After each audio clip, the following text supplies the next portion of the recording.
What is up, everybody? Welcome to one of the best days of the week.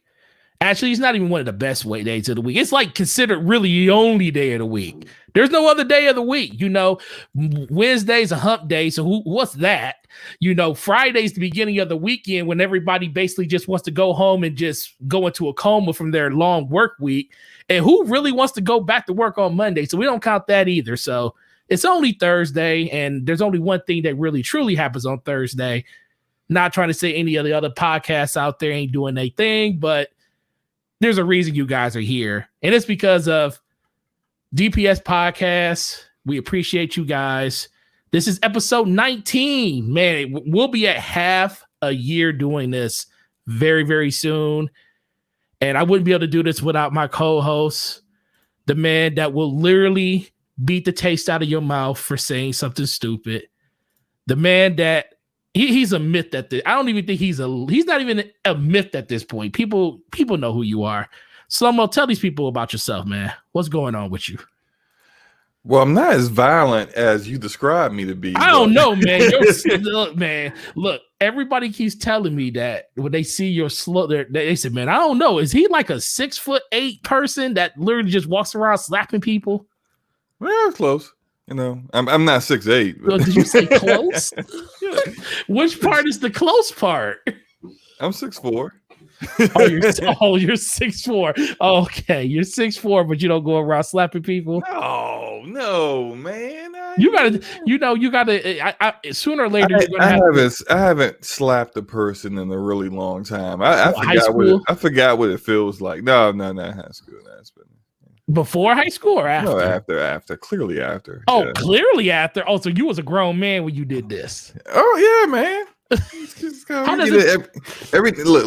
People be jumping out there, you know, give them a slap, you know, across the face, like usually right when they're talking, so they just shut them right up, and then they realize like they reevaluate their position. Yeah. Really what is it like to slap another grown man? Funny. I mean, all this stuff mostly happened in college, so this is mostly college stuff. So you was in adolescence at that point. I got you. Yeah, you didn't know better. Was it a teacher? No. Okay. I'm not trying to get expelled. But I mean, well, shoot. Hey, I didn't. Worse things have happened. Got mad because the teacher said you can't retake that test that you fell asleep in the class on. Oh no, I would never fall asleep. Look, this is how I did college, basically. I never studied. Oh, we got something in common. I barely did any homework. Mm-hmm. But what I would do, I guess it's my method of. I might have like a slight ADHD, something going on. I don't know, but like sitting down and trying to study. Looking at like I did not have the patience to do it. I would try it, and then I'd be thinking about something else. Then I'd be looking at my phone. Then next thing I know, I'm out the door. And so, what I would do is I would show up to every lecture, and never miss lecture. And I would take all these notes, even though I wouldn't read the notes. There's something with me where it's like I can listen to someone teaching something. And me writing it down is reiterating it by writing it down is me learning. Okay. And so I would do that. And then I would just, no studying, take the exams, and I would remember a good 75 to 80% of everything that was said in lecture. And boom, pass. But I mean, of course, like, it doesn't work for like group projects. You gotta, get together with other, other kids, other people in class, and do your part of the work and stuff. Man, you call it college people, kids got to get together with other kids. Well, I mean, yeah, not peers. Kids. No, they were all kids, man. They're all kids. Well, see, well, you know, while we on it, well, first of all, let me say hello to some of the people in the chat before I get into it. We got Racer up in here as usual. Let the madness begin. Yes, sir. We got Vaccine Gaming up in here. We see you, bro. We got Calorex up in here. Shout out to you, bro. Shout out to Forte and Gaming Forte, man. That's what I like to hear. We got Blade X saying, you know, he here live with the boy Forte and Slow-Mo. Look, man, appreciate all you guys coming through. Shout out to y'all. Shout out to you guys. But, you know, we like to, you know, before we jump into the deep end of the pool, because, you know, I don't know if you saw Slow-Mo's tweet, but he got some words for one of the topics that we're going to talk about.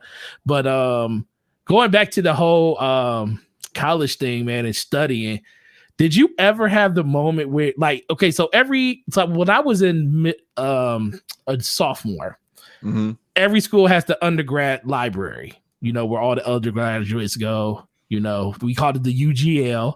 And at the end of every semester, there's always, you know, the frenetic pace of people trying to study for their exams and stuff. And they're always congregated in the library. And you could definitely tell the ones that haven't studied all year long, and they definitely needed to do it. And I would always go, listen, I didn't study either. I didn't study like that.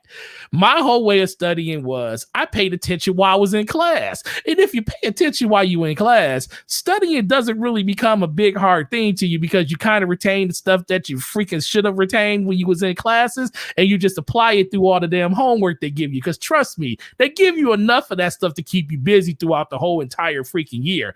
So I would go into the UGL. And like, I went to Florida State, so we would go down to the beach. Oh man, you a Seminole, huh? Oh, I was a Seminole, man. I was I was in Tallahassee. It rains every day at 4:00, baby. So all right. So going to a school that's that big, right? I used to visit. So I went to a smaller school. I went to Towson University. It's like right outside of Baltimore. And I used to always visit friends who went to University of Maryland. In College Park, probably the biggest school in Maryland. And I would talk with them, and they would be like, you could see someone and then like not ever see them again. Very true. So unless you wanted to see them again. Right. Unless you link up with them, exchange phone numbers, what's your social, whatever.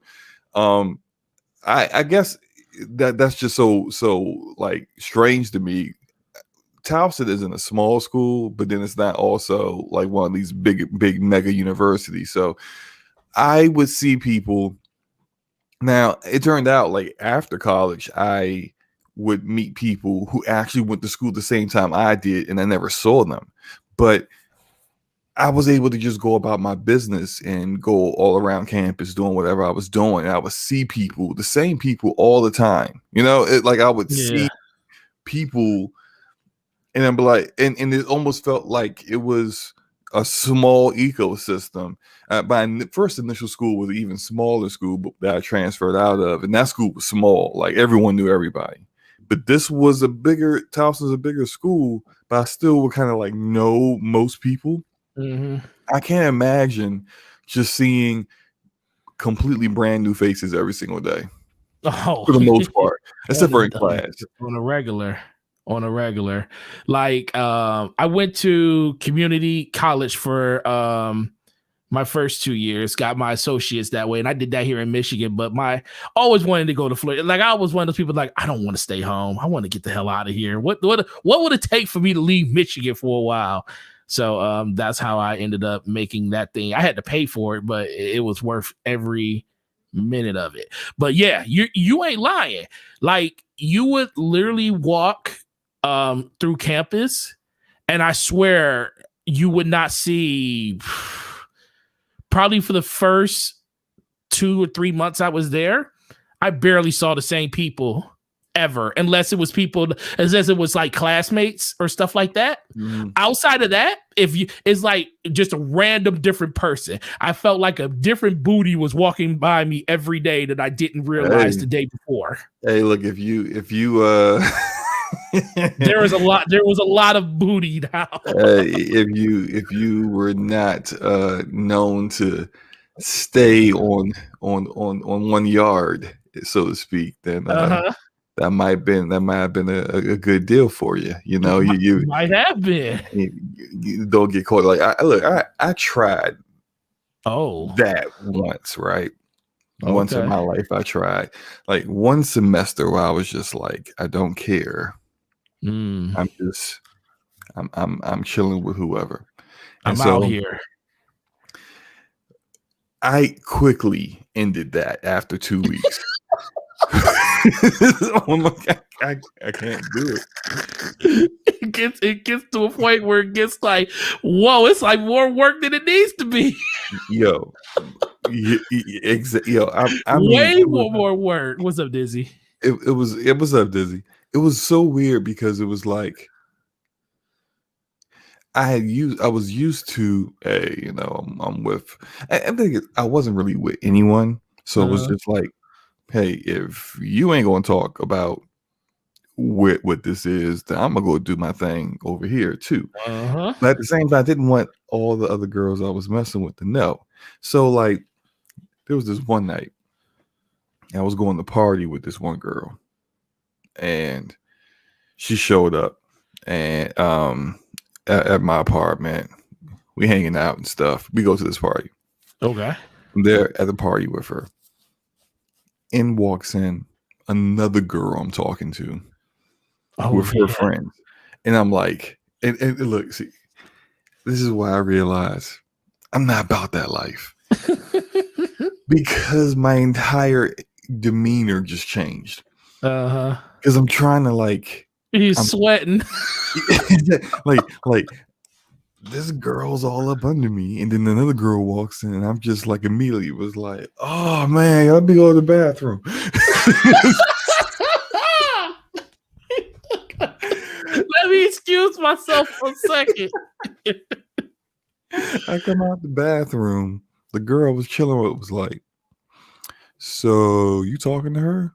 I'm like, damn, how'd she figure that out that fast? I was like, not really. I don't know. Like, it was just, I just realized, you know what? I need to stick to one at a time. That's my speed. I'm not the guy that's just be like out here just letting it swing everywhere. Nah, I'm good. Swing everywhere. Listen, man. But see, the campus, this is what's like. Campus was not a small campus, but small enough that you could be messing with someone, and then they get around to everyone else that this is who you messing with. And so if you're messing with multiple people, you're not getting away with this. Like, no, not the least. Listen, man, that's the same. Well, see, listen, you think that would be different on a bigger campus. In some ways it is, but bro, you could be chilling at a party with a chick that you probably met 2 weeks ago, and you like you said, the girl that you've been kicking it with for like the entire semester ain't really calling it what it is. She just, she ain't saying that we an item or anything. She just, going with the flow. At this point in my mind, I'm thinking we just two bunnies jumping on top of each other every once in a while. So I'm like, okay, I already know what this is. So I'm gonna keep doing me. But you never know, man. That person for some reason just walks into that party, the one that's literally 20 miles off campus that most people don't even know about. But they just show up. I thought I had it all planned out. Like at the time, I was juggling like 4 of them, right? So I'm juggling 4. Oh, this is what I'm talking. I've never. So you guys are getting the deep side of slow-mo. I didn't even know any of this. Let's go. This was a bad idea from the start, but I was young, so I'm juggling 4. I know one of them is got exam the next day. She's studying. She ain't going nowhere. You? No, she's studying in her apartment. She ain't going nowhere. Oh, okay, got you. The other one is at working. Cool. Number 3, who ended up at the party, she told me she wasn't doing anything that night. She was just chilling with her girls. Cool. It's just that at some point, they decided, oh, so-and-so's having a party.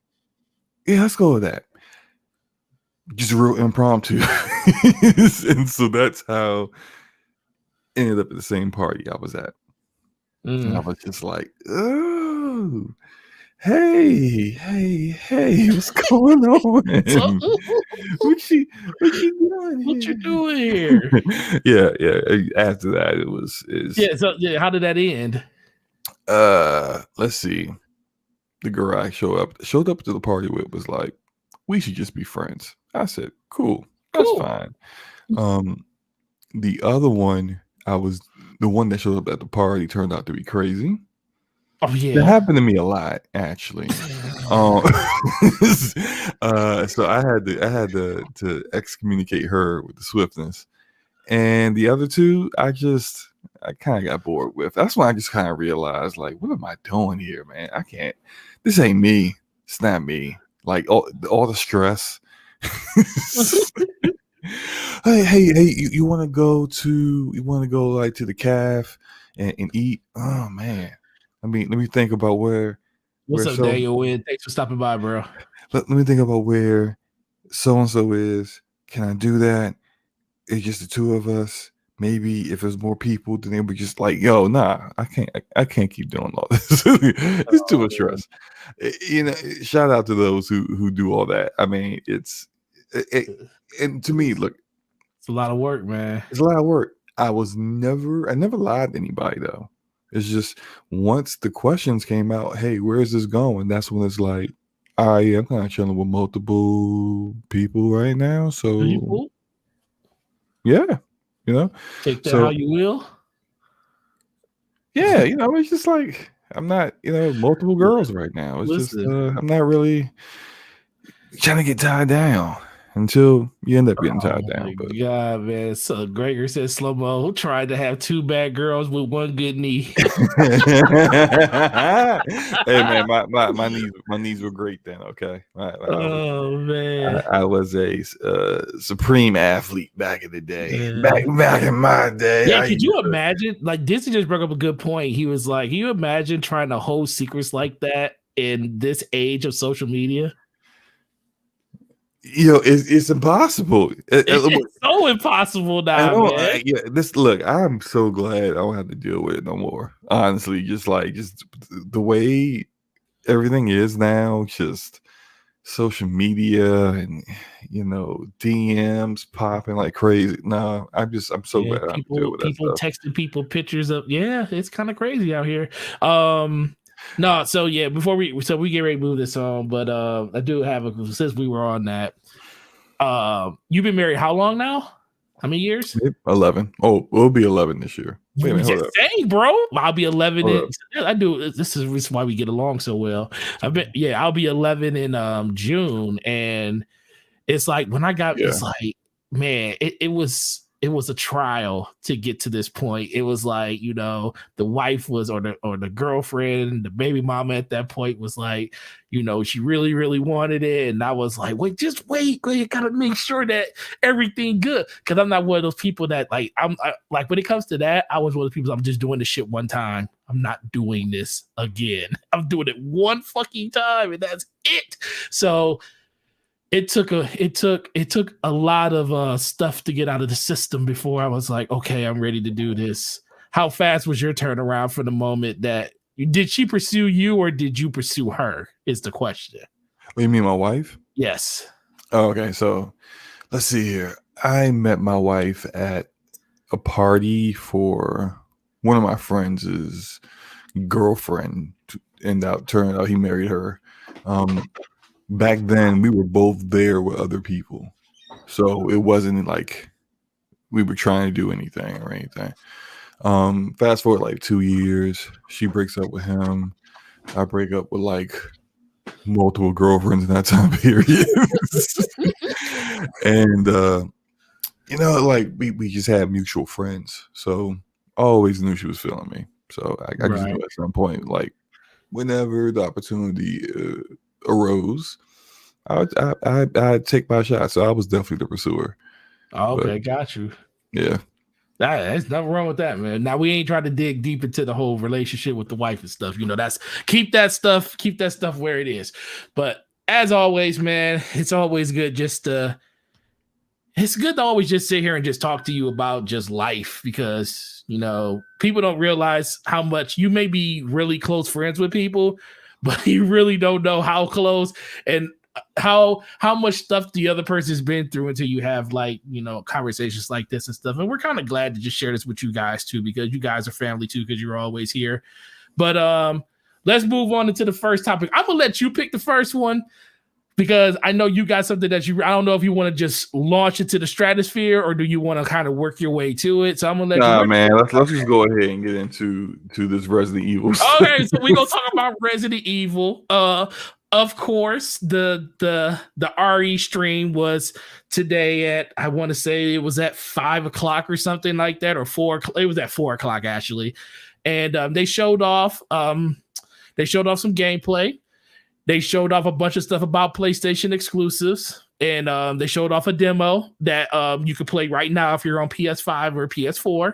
Mm-hmm. And they made it seem like Xbox was not a thing, even though it is. They made it seem like Xbox was not a game they were developing for, because I guess they're just being promoted by PlayStation.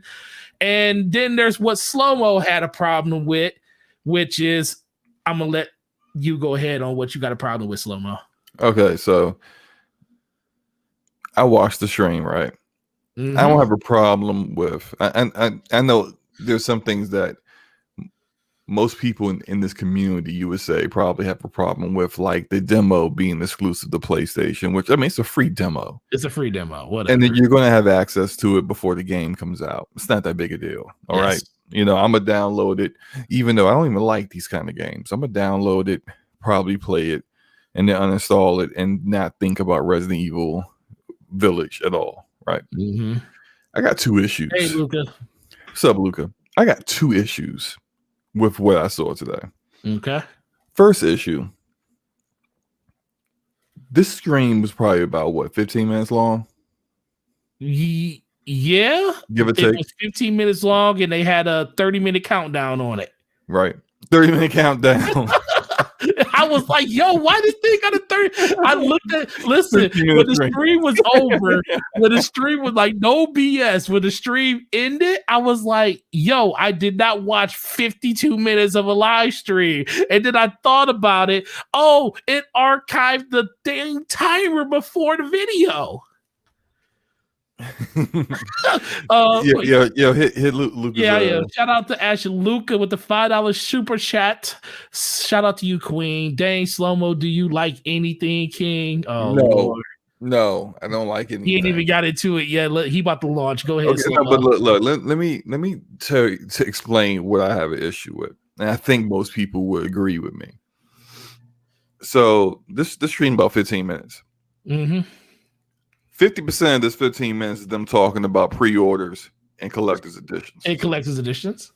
Not only was half the stream talking about pre-ordering something that you haven't played, but they hadn't even shown the actual gameplay yet before they decide to start, hey, pre-orders available now. Look at the collector's edition. What was it, May 7th? Yeah. Yo, show the game. Why would I want to pre-order something I haven't actually seen yet? Like, I will understand if at the end of the stream they're like, now after seeing all the amazing trailer and the amazing gameplay and all this other stuff and being able to play that free demo right now, here's the pre-order, here's the collector's edition, go at it. But no, you ran a trailer which explained nothing, then said, hey, come pre-order. I'm like, I'm just sick and tired of how these publishers do things. I'm just kind of tired of like, hey, pre-order this game. We're offered a pre. We don't even have real gameplay yet. But like, pre-order the game though, please. Off just off the name, off the popularity, pre-order. You don't even know what this is about. Pre-order anyway. I'm sick and tired of publishers wanting my money without earning it yet. And that's all. Now, was I gonna get Resident Evil Village anyway? No. I don't really care about Resident Evil. Yeah, So no. you didn't seem too interested in the first place. But it just, there was that. And then here's the other thing. Why the hell is there a promotion for The Division in this? Did you see how those characters look?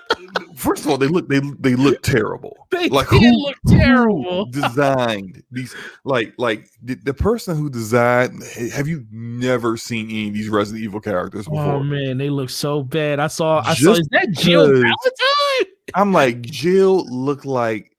Let me not do that. Let me not do it. I almost about, because when I first saw it, I was like, her midsection sagging or something. I was about to be like, yo, did Jill?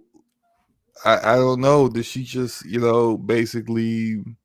It was bad, bro. Not and it was something jogging at all or anything for the past 2 years.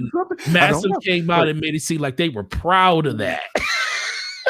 I was like, Massive, I'm proud of that. I don't get why Massive is promoting Resident Evil free skins in The Division. Yeah. When you won't even tell the Division community what you got coming out this year. Yeah. It is a complete question mark whether you're even going to support this game this year or not. Yeah. We don't even know with their announcement about Star Wars, with the fact that you're making an Avatar game, whether you're even going to make a Division 3. All these questions are hanging over the Division community. And then you're just like, hey guys, I know you want content. I know we haven't dropped any in a long time, but guess what? We got Resident Evil skins. Yes, they're ugly Resident Evil skins, but they're still Resident Evil skins. By the way, you should go play Resident Evil Village. It's going to be great. What are you doing? Like, what is this? I'm looking at it and I'm just like, so you had time for this, but you didn't have time to make some actual content some real content for the game? Oh man, how this has turned against Massive in less than 48 hours. Massive is still a very good developer. Yes, I think that they're probably going to do a really great job with the Star Wars game. That said, whoever made these decisions does deserve to get backslapped. I mean, like caught back. Let me stretch real quick so I can get the full torque in it. Slapped the taste out their mouth. Slap, because it's just like, what are you doing? Wait until after. Like, the game don't come out until May. Yeah. If you're not going to support the Division, if you are going to support the Division, actually show some actual content that gets people actually wanting to play the game before you go, hey, how about you reinstall the game? Because I know you all uninstalled it by now because we haven't done anything for it. How about you reinstall the game and install the get the free skins of Jill's chubby cousin? Because that ain't Jill. God. I'm just like, this is ridiculous. I can't believe this. What kind of collaboration is this between Capcom and Ubisoft? Do people who like Resident Evil play The Division? I thought it was weird when I was like, Massive Entertainment. What the heck they got to do with this? And then I saw the skins. I was like, oh Lord. Not really. Are there zombies in The Division? No. The only thing they have in common is that some virus destroyed the planet. Bio agent destroyed a city. It's just like the most awkward, weirdest collaboration I've ever. Literally everything. I decided to just start going through people that I follow and look at their live streams. I'm fast forwarding to the part where that shows up just to see their reaction and just see their faces, like just confusion. Just what? The Division? But why? That's always the question. But why? Yeah. Yeah, I think, and Gregor just made up a good point. Well, first, let me get Basement Radio Podcast with the $2 super chat. Of course, they want our money, but I have a choice. Absolutely, bro. You're right about that. And thanks for the $2 super chat. But Gregor Von Doon did have a good point. He says the skins are just clothing. They probably couldn't use the faces since they are real actors. And I mean, well, Gregor, could they at least try to get close to the way? Can you at least try to get close to what these characters actually look like? When they showed the skin of what was the last one they showed? It was not, it wasn't Chris Redfield. It was Leon. Leon. I was like, that's Leon? Dude, the only reason I knew it was Leon because they put the name underneath Leon. And I was like, that's Leon? Bro, it's like when my 5-year-old shows me a picture and I'm like, hey daddy, this is you. And it's just really just a head with some sticks, and I'm like, oh, that's me, thanks. I'm just like, I would not have known that was me until she told me. That's what these Division Resident Evil skins look like. You don't know who they are until they tell you. That's Jill. Gregor says, when has a Division ever had good faces? That's also a good. You know what? Here's the funny thing. Here's the funny thing. The faces were better on Division 1 than Division 2. That's true. I will give you that. I mean, go look at my last video where I talk about Massive and going to I'm doing Star Wars. And I got a part where I'm showing like my Division agent on PC, and I'm in the menu, and you see his face. He is nice details and a ton of textures and pixels added to them. Like they can do it if they put the time into it, and also Lucasfilm Games and Disney ain't gonna be having no ugly looking Star Wars characters, okay? Right. Well, and that's the thing that I was just thinking about. It's like when I saw it, it's like it's okay when your characters look like crap and their facial expressions look like they're looking straight ahead, and if you're looking directly at them, they got those dead eyes. It's completely different when you're making a IP. When you have an IP and then you start trying to have other licensed property in that IP, there's a reason when you look at when Microsoft sold skins for like your avatar, that it literally changed, like the full body ones literally changed the way your avatar looked because it made Gregor, I said faces. Gregor says Fallen Order Wookiees have entered the chat. Look, they're terrible. Them Wookiees was anorexic. Them Wookiees look like they had been starved on purpose. Like their legs look like little sticks. Little hairy sticks on like a little. I don't know what was going on with that, but on that one, I'm talking about faces. And if you look at Fallen Order, the faces of the characters were very, very. Of course, they were mocap, but they were extremely close to what those actual actors look like. Battlefront has amazing visuals, just absolutely amazing visuals. Yeah, and Snowdrop Engine is going to do the same. Snowdrop Engine is better than Frostbite, if you ask me. What's up, Dizzy? And they can be able to handle that part of it. It's just that I think, and I've said this before about Massive, is that they have a great engine, but if you don't have great artists to really kind of really show what that engine can really do, then you're not going to have great looking characters if your artists suck. Dizzy said, watch your mouth. Shout out to I knew he was going to get upset about that. Said, watch your mouth, bro. That's all he can say, though, because he knows Snowdrop Engine is better than Frostbite. That's all. Well, I can't say it. I could just say that for what Frostbite was built to be, is a great engine. It just isn't a multi-purpose engine like Snowdrop is. Right. But if you leave it in Battlefield or Battlefront, it's great. Let's put it that way. But no, I agree. Shout out to Darksaya. Shout out to you being here. Artemis, shout out to you coming through, man, too. A lot of people I've never seen. Enrique, what's up, Enrique? Yeah, Enrique up in here. We got Artem. Taz is here. Rodimus. There we go. There was a whole thing. Look who did a stream. Oh, is there a whole thing about why people call him by the wrong name? Yeah, well, one. Okay, first of all, to put my nerd hat on for a second. Yeah, Look at his avatar. It's Hot Rod. It's Rodimus Prime. Yeah, Rodimus Prime, right? Who was originally Hot Rod Was it in the originally Hot Rod? Transformers before he took over as leader for like 5 seconds when Yeah, before exactly. when Optimus Prime died. So so it's a Rodimus because he's whatever. Like Rodimus, like he's what? It makes no sense. A Rodimus. Either I you are get it. Rodimus or you're yeah. I mean, I know what you mean. Rodimus Prime. Yeah. All right. Look. Just throw Prime at the end of your name.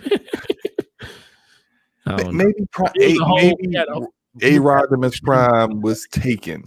He probably was. Luca did have a stream about earlier about. I did not call him Artemis, Luca. Stop it. You called him Artemis.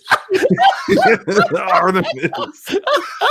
That's not even close. Did you call him that, Slomo? No, I did not call him Art. I've never called him Artemis. You let the T come out instead of the D?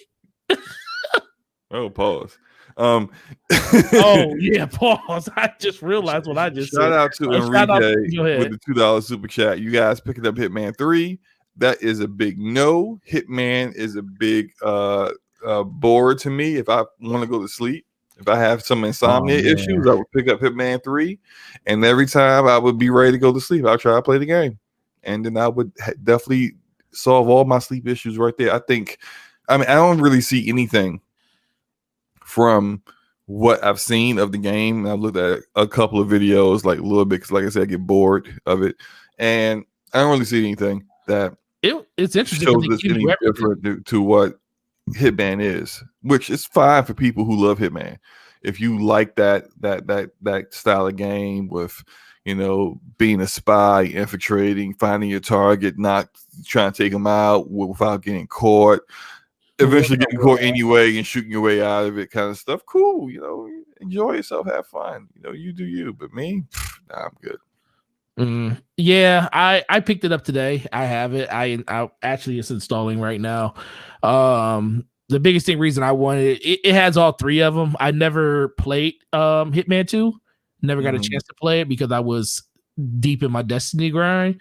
Is Hitman 2 is that different than the episodic one? Yes, Hitman. I did play the episodic one. Hitman first season is different. Yeah, I did the first episode. Never went back. I remember it was in Game Pass at some point. And I was like, oh, cool. I'll check it out. Download it, install it. I'm like, oh, this looks good. Oh my god, this is so boring. Like, how do people play this?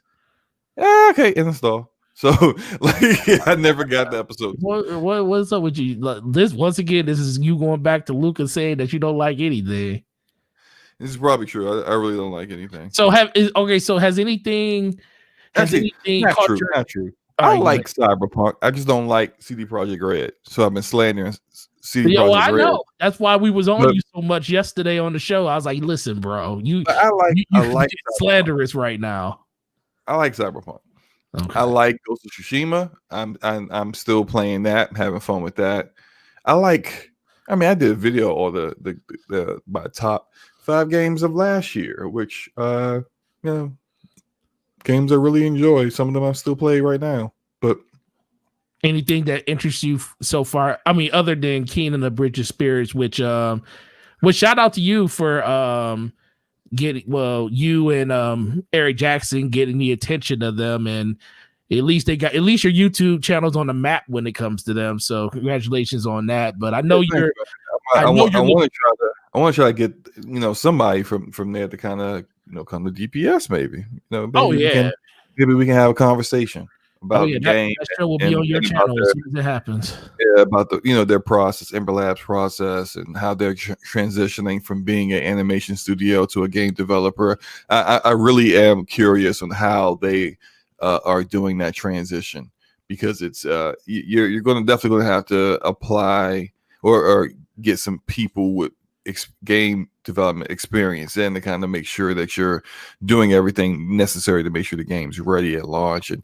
I'm really just curious. One, the game looks amazing, and they have a leg up on other developers, Ember Lab that is, with some things that most indie developers struggle at, which is animation, which is making it look really, really clean and smooth and nice, while also having a presentation that still looks amazing. It's all of that stuff together really gives them to be something that's really, really unique in the gaming industry, because not too many other people are coming from their background and then getting into this. Usually it's like people who worked for a big prominent developer left that developer, made their own studio, and they're trying to they kind of do something similar to what they did for that developer, but in their own game without the overlords telling them what to do, kind of stuff.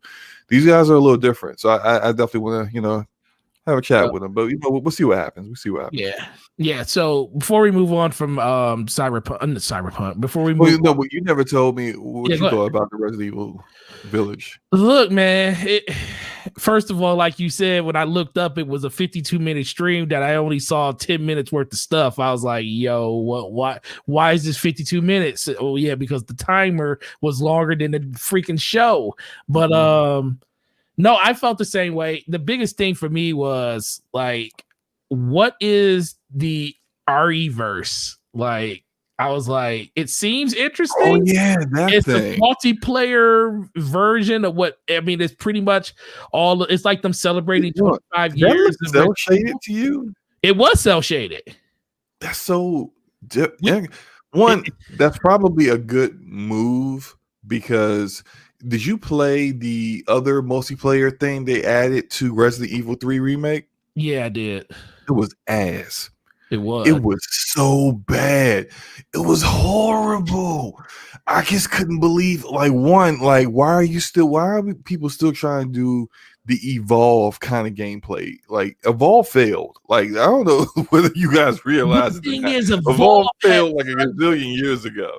Man, and no game that has tried to implement that method of gameplay has been successful. So why did Capcom think they were going to be successful? That's ridiculous. And then, I mean, it was bad. It was like all the polish that the actual Resident Evil 3 Remake campaign had, there was none of that in the multiplayer, which makes sense considering they outsourced it to some other studio who probably just basically was digging up their nose for 50% of the time of game development and not actually doing any work. I don't know, but just it was bad. And then for them to follow that up with this, and it's just like, yeah, I just don't learn, huh? You just want to keep going with it. All right, but maybe it being cell shaded will allow them to kind of save some resources and whatever their limited amount of memory they have with the game to really, allow them to have a better product with better animations. When your character like falls down, it isn't like literally like 3 frames.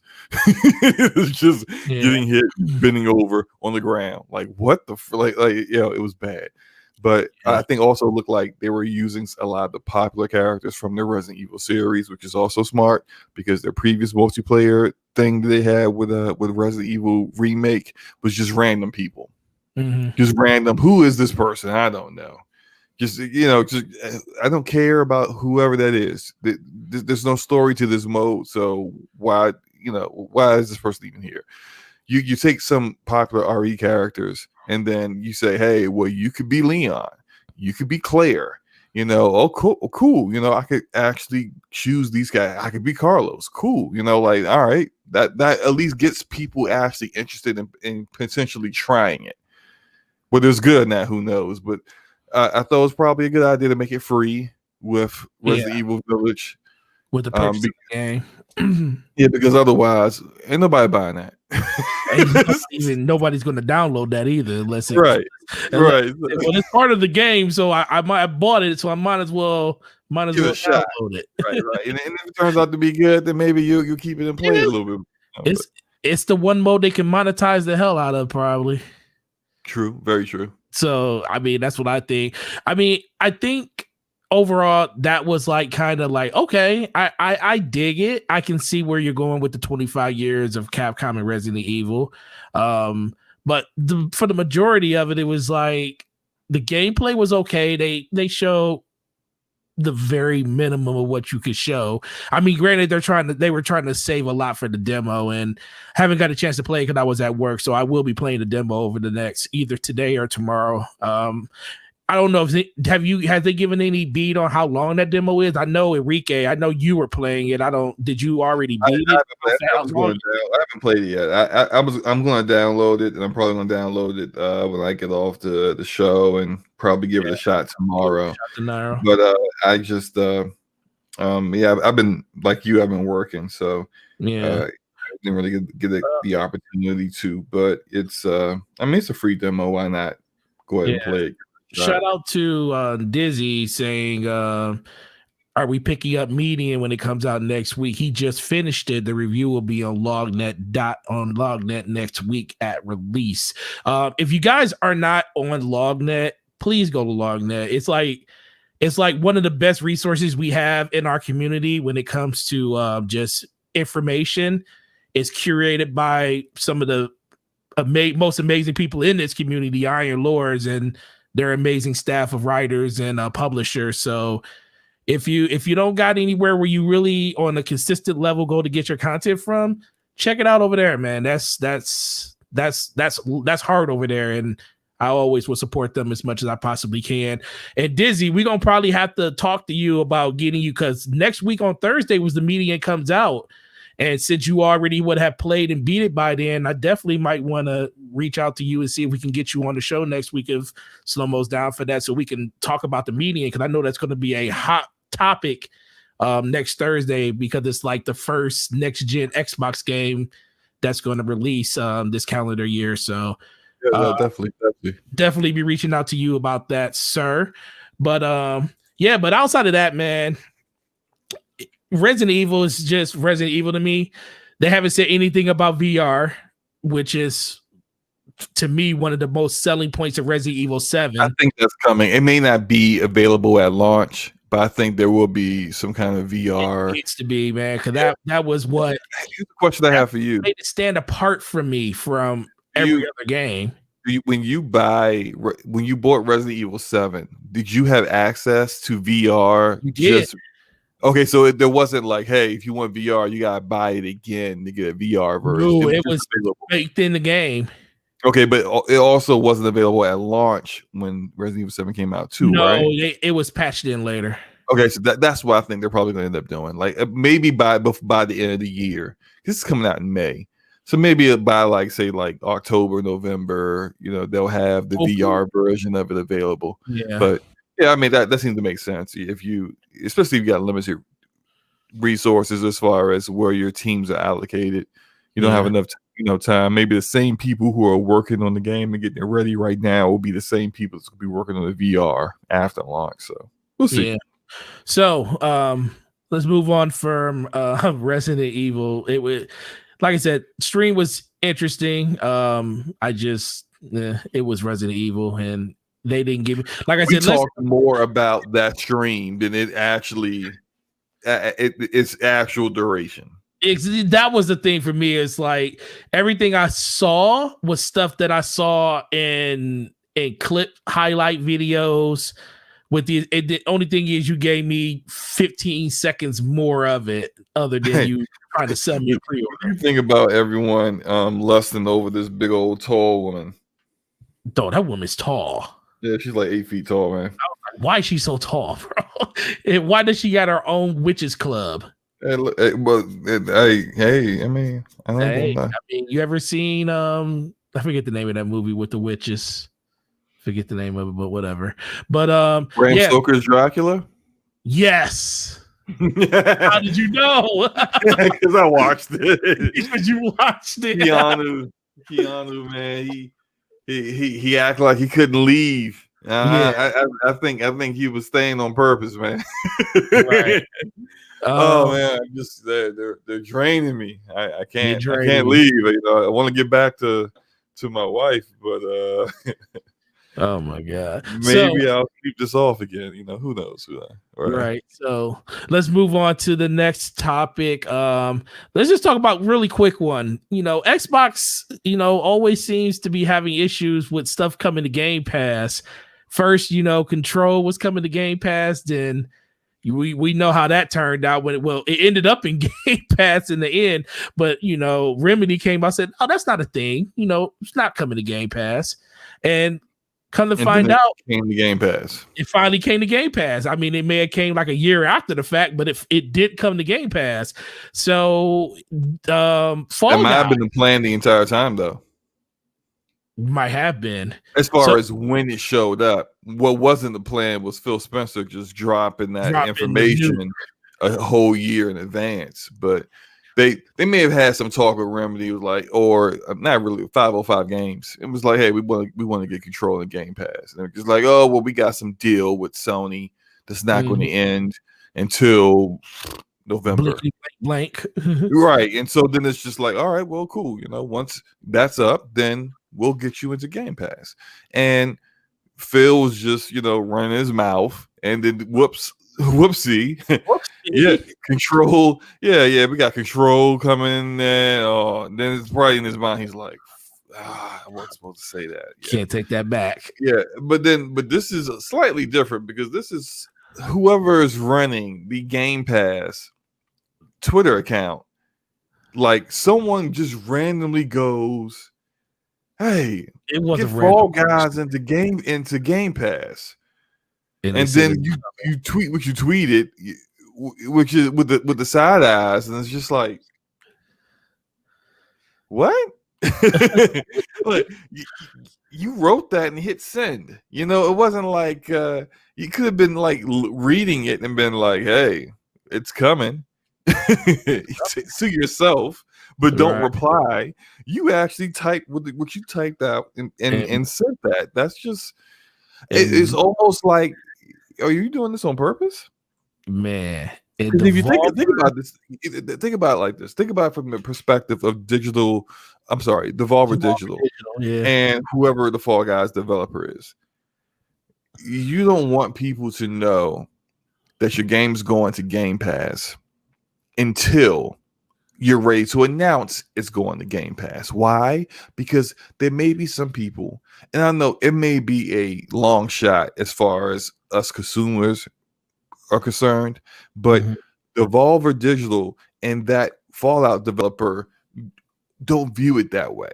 They view everything as, yeah, we have an amazing game and people want to play it, even though it got bodied by Among Us and people don't play it like they used to.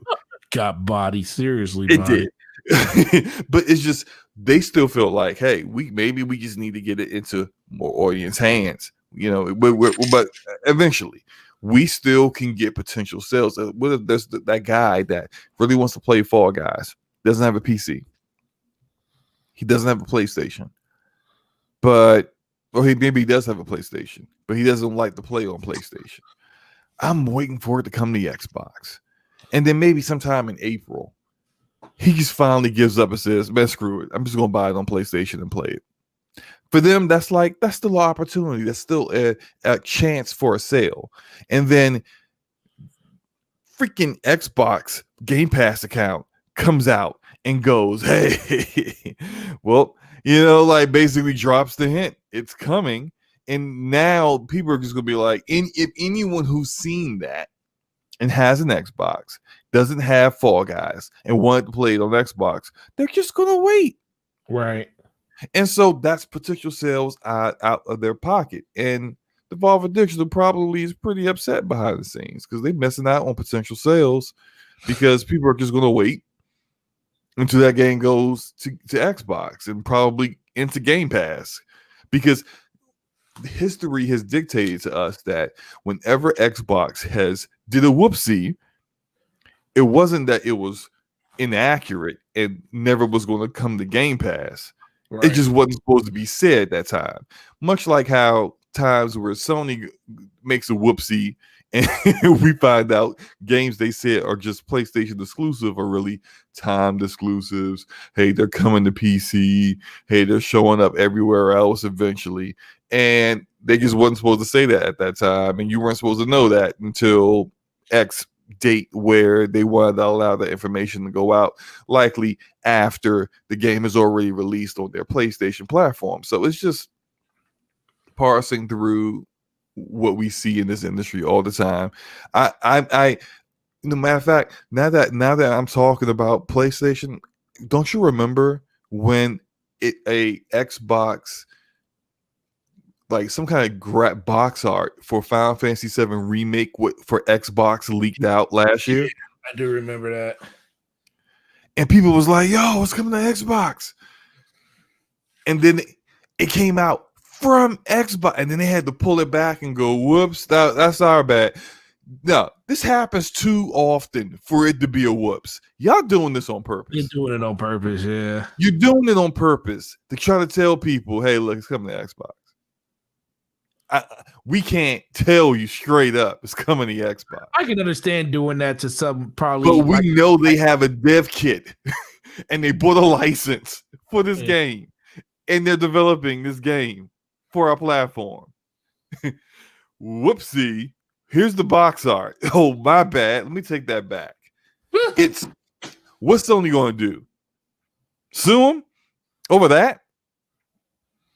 Probably not. It's too small of a deal, but it's effective. It goes, hey, that game that's over there, we getting that too. Even though they paid X amount of dollars to make sure that it's over there, and they paid to make sure that the developer / publisher can't say a word about it. They gotta pretend like our platform don't exist. We still getting the game eventually. So if you want to wait for that, which, in my opinion, if it's a game you want to play, never wait. Nope. Unless you got to buy a $500 platform to do it. That's the only time you wait. Hey, even then, hey, look, if it's worth it to you. No, if it's worth it, then you just buy the system. Yeah. I know people who bought a PlayStation 4 to play Final Fantasy VII Remake when it came out because they weren't going to wait. We even now, almost a year after the game came out, we don't have a date when that game is coming to PC and Xbox. Even though we know it's coming to PC and Xbox, we don't have a single date of when that's going to happen, even though they probably already know. I know a person that bought a $500 system to play Spider-Man Miles Morales when he could have just played it on his PS4. Yeah, he wanted that PS5 that bad, though. Yep. And he probably wanted all the great enhancements and 60 frames per second and all the stuff that came with that. And that's your money. You do with it what you want to do with it. That's true. You want to play a game to play at the best it can be played. You want to spend that money for it? Go do that. I know you're talking about me. That's why I'm defending myself. Oh, I know that's why you're talking. Well, bro, me and you are two peas in a pod on that because I went out and bought a $500 system for the same thing. So right. And then we didn't buy it. It's the same reason why PC guys will upgrade their GPU. They got a perfectly fine, perfectly well running high end PC, but they still want that 3090. Right. But they still want the 38. Why? Because I can play games at 4K and 120 frames per second with that GPU. True. So we're gamers. We always want to play it and perform. Man, I mean, especially after there's the opportunity to play console games at minimum 60 frames per second. Who wants to go back to 30? Ew. Like who wants to play a game at 30 frames per second? Hurts my heart. The fact that the median is locked at 30 frames per second on console hurts my heart. Yeah, I'm not playing that on. I don't have an Xbox to play it on. My son has an Xbox Series S. I wouldn't let him play that though. Well, I'm playing it on PC because they announced in the PC reveal. Did you look at hold up? Did you look at the medium's PC? Yeah, I did. Requirements. Yep. If you want full-blown ray tracing in that game, you got to have a 3080. Bruh, I need that.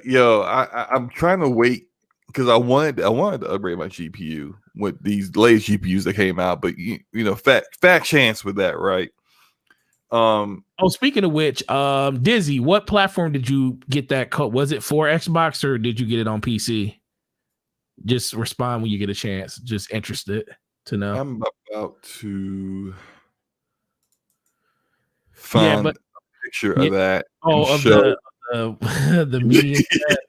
Yeah. When I saw that, I was like, yo, bro. Initially, I was like, oh, okay, this ain't that bad, right? I'm thinking it's not that bad of specs needed. Let me blow this up. That is so blurry. I have it right here. Right. So the funny thing about their they have a grid. So medium requirements for the game is a Core i5. Yeah, I'm sharing my screen. Go ahead and just pop it up. Oh, you sharing? Let me put it up there. Hold on. There you go. All right, so look.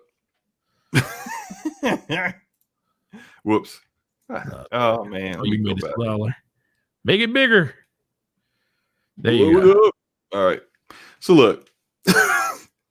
All of the look, when I first saw this, I said, oh, okay, you know, I'm looking at where my 2070 Super is and this. I'm like, oh, okay, it's like in between. It's in between high and ultra. Okay, so I can kind of play with the settings somewhere in there and get what I want, right? And then I look up and I see, hey, 30 frames per second. Yep, I said the same thing. That's 30 frames per second. I'm like, nah, fam, I ain't playing this at no 30 frames per second. Now, I don't know if it's locked on PC. No, they said it will be. That's what I was about to say. I'm playing it on PC because they announced right after they put these specs out that there will be a way to unlock the frame rate on PC. A way to unlock it? It should come. Well, it will be a toggle in the settings to run an unlocked frame rate. That's okay, what good. they said. Okay, I was like, okay, why is it a toggle? I need to find exactly what they said about it. Because they came out and said, oh, the specifications all target 30 frames per second, but Blooper Team confirmed that an option to unlock frame rate will be available in the graphical menu. Now, why does it say, look at the bottom, right? 500 gig hard drive, SSD. Recommended, and then they got SSD, but then on high settings, do you see how it went from SSD for recommended to SSD. hard drive, then SSD? Why is it like going back and forth? I don't know. What they're saying, I guess they're saying if you're that I don't know. Maybe that was a spelling error. Weird. Oh man. Hey, look, but think about this though. I'm not because I'm not gonna be playing at 4K. My CPU is here for ultra settings. Yeah, and it's also good for ray tracing on high. It's just that my GPU ain't it, and I got double the RAM necessary. Yeah, I got double the RAM. And I got a way better storage than the minimum recommended. So I'm gonna see how it is. I'm gonna see how it. I mean, I might only play this game for 20 minutes. Who knows? Right? Though, what if this says okay? So for ray tracing recommended 1440p, 30 frames per second, high presets. It says you can use a 3060 Ti or a RTX 2080, 8 gigabit, which I have, or I have more than that. And then I'm probably gonna have to play around with my settings. You could you could do because that's 30 frames per second. What is it at 60? What is the setting? Because you got to think if these are the recommended settings for 30 frames, you're just gonna have to find out recommended for 60. You're just gonna have to find out, Forte. Okay, you're gonna have to run the game and find out for yourself. That's what this is. This because it's not. It's oh, here Rango. It's not gonna. Shout out to Randall Thor 19, the man with the million. Thanks for stopping by, bro.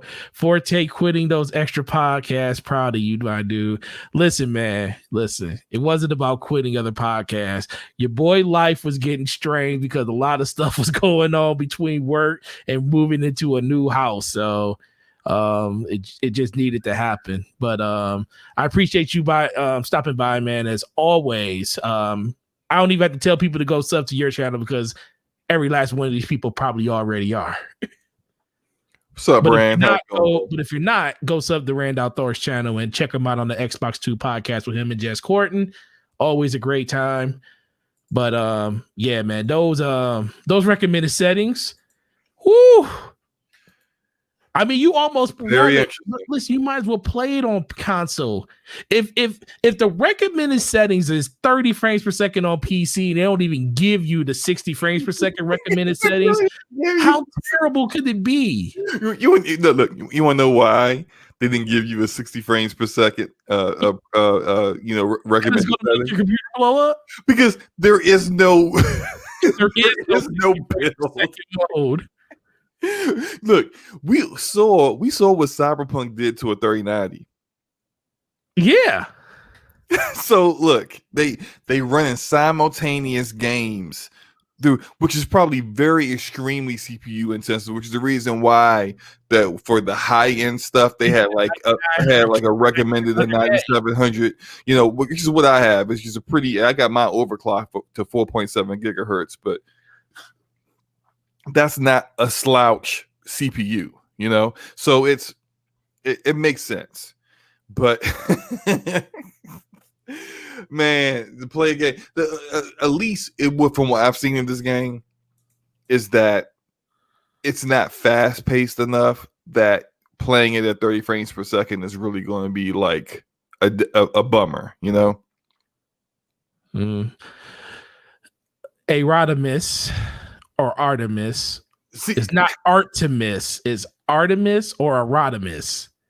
Whichever one you choose. Artemis. Median is the sign that these PCMRs is going to be hurt for this next gen game that will be better than this. Listen, man. I feel for PCMR because I'm looking at this like, bro, why is this? I'm looking at these recommended settings and I'm like, yo, these are so out of whack. They're way out of whack. You telling me that look, the Xbox is the most powerful Xbox ever created. PlayStation, I mean, it's not on PlayStation, so that's in the bushes. So, but it's a simple fact that it can run 4K 30 on a console. But what you're telling me so what is the texture quality going to be on console? Well, this is what it's not quite what Rodimus is saying. It's not that PCMR, anyone who goes by that, I don't know why they would, but Enrique goes by that. Huh? Shout out to him. Enrique goes by that every day. But what I'm saying is that if a high-end PC is going to have some difficulty running this at 60 frames per second, then the console version is going to be running at. This is the reason why it's locked at 30, because the console isn't going to be able to run it at 60. Well, yeah, that's what and Rand just reiterated what we said earlier. There will be a graphical setting inside the menu that will allow you to turn it to 60 frames per second. But I'm looking at it like, yo, are you going to at least tell people what the performance is going to look like at 60 frames per second? Here's the thing is that like they can't tell you that because they don't know. They don't know, right? Your build is different than my build, So like you can at least put up there on a screen that says, "Look, if you're going to get 30 frames per second on an Ultra, what's it going to be run it at frame rate?" They're basically like, "Hey, 20 frames per second. You want to run it at 1080p and 60 frames per second? If they put up a 3080 for GPU for that, you already know." Yeah, that's what I'm saying. What 1440p and 4K are going to be. So you need a 3090 basically if you probably want to run that at 60 4K. Maybe. Which is crazy. Look, we'll see next week when people get true. We will see. Download and find out. So let me ask you this, Slow Mo. Yo. Do we think Now they're two different platforms, PC and console, two different ecosystems. Both are PC is very resource intensive, where console is very streamlined. Everything is built to the metal when it comes to these systems. Mm-hmm. So the performance on console 90% of the time, 99% of the time is going to be better than the PC version, and I get that. Do we think the median do we think the median is going to have any type of problems running on next gen systems, or just Xbox in general, since it's the only console it's on? Do you foresee any type of issues with this game? Well, okay, first we got to look at who the developer is. It's Bloober Team. It's Bloober Team. What good games have Bloober Team made? What's up, Ryan Landis? What good games have Bloober Team made? So that's the first question. So they made Blair Witch. That's not. I said, what good games have they played? Have they made? You didn't play Blair Witch? I didn't play Blair Witch. I didn't play it either, so I couldn't tell you. Consensus on Blair Witch was not usually high praise. So there's that, right? And so I wonder about that first. Now, the second part I would say is, how long have they been working on the game? True.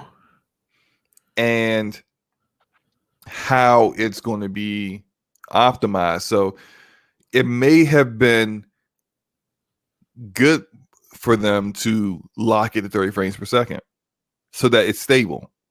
Because if they allowed it to be unlocked frame rates, or tried to push for 60 and it can't hit 60, or it hits 60 but it looks ugly, like it's hideous, then they may have been look, all right, good. We just gotta lock this at 30 frames per second. We don't want to do it, but we got to in order to get the game running well on the platform. And this got delayed too, right? Yeah, it got delayed. So if it got supposed to come out December. Yeah, so maybe they delayed it to try to get a little bit more time to optimize it for the console.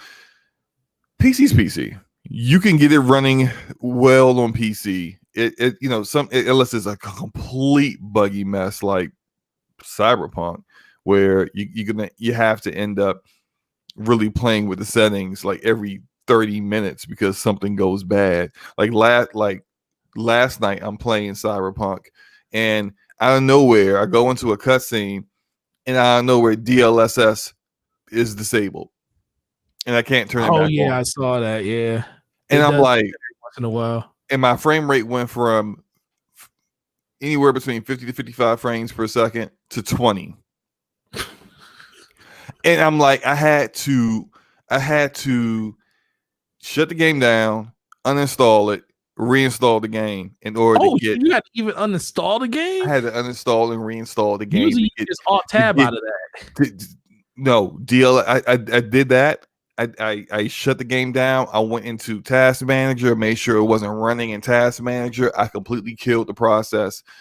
DLSS would not run any further. And for those who don't understand what I'm talking about, DLSS is a AI learning kind of mode that is available only through NVIDIA GPUs on PCs, and it is the only way to run Cyberpunk on PC with any kind of decent frame rate.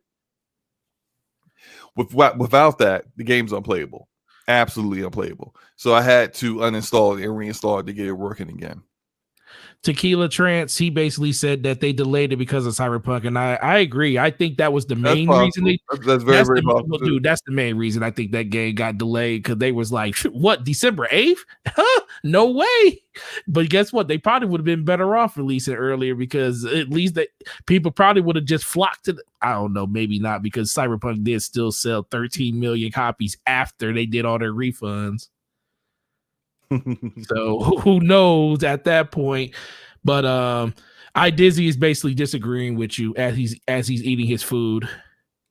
Yeah. I guess about Blair Witch. Yeah, but what I'm saying is that I think I'm gonna lean more towards that the Xbox Series X version is going to probably be fine. That Series S version, who knows?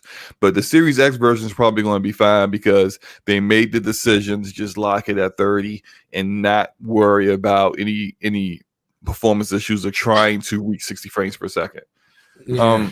How good they are at optimizing on PC, who knows? Because we've seen some developers like Guerrilla Games who, when they release Horizon Forbidden Dawn, Horizon Buggy Mess. I said that name. Horizon Zero Dawn on PlayStation, it was fine, but when they released it on PC, wow, it was a problem. It took a couple of weeks of consistently dropping updates to fix it to get it to run well. So who knows? It all depends on the developer and how good they are managing that. But I mean, we'll see next week. Apparently, Dizzy he seems to be on the positive side. I'm pretty sure he's still under NDA and can't really say anything at this moment, but he seems to be fairly positive about it. We'll see, but as I said in the chat, Dizzy's I don't know about Dizzy's taste in games, so maybe. Oh Lord, I have a lot of faith in that game. I think it has actually be really wait. Why do you have faith in this game? Because for me, well, mostly probably because of the situation that I've been in. I've been playing one or two games pretty much the entire generation. Most of my faith is in the fact that I think it's good to just try different things. I think this game is doing something that no other game has done before when they're trying to do the two different realities that I think it's going to tax the game to all hell. Yeah, and as much as I love that. I love seeing new new things being done, new things. Yeah, so it makes me interested in the game. They don't always work though. It would be, but they don't always work though. It doesn't. Right? It doesn't. Yeah.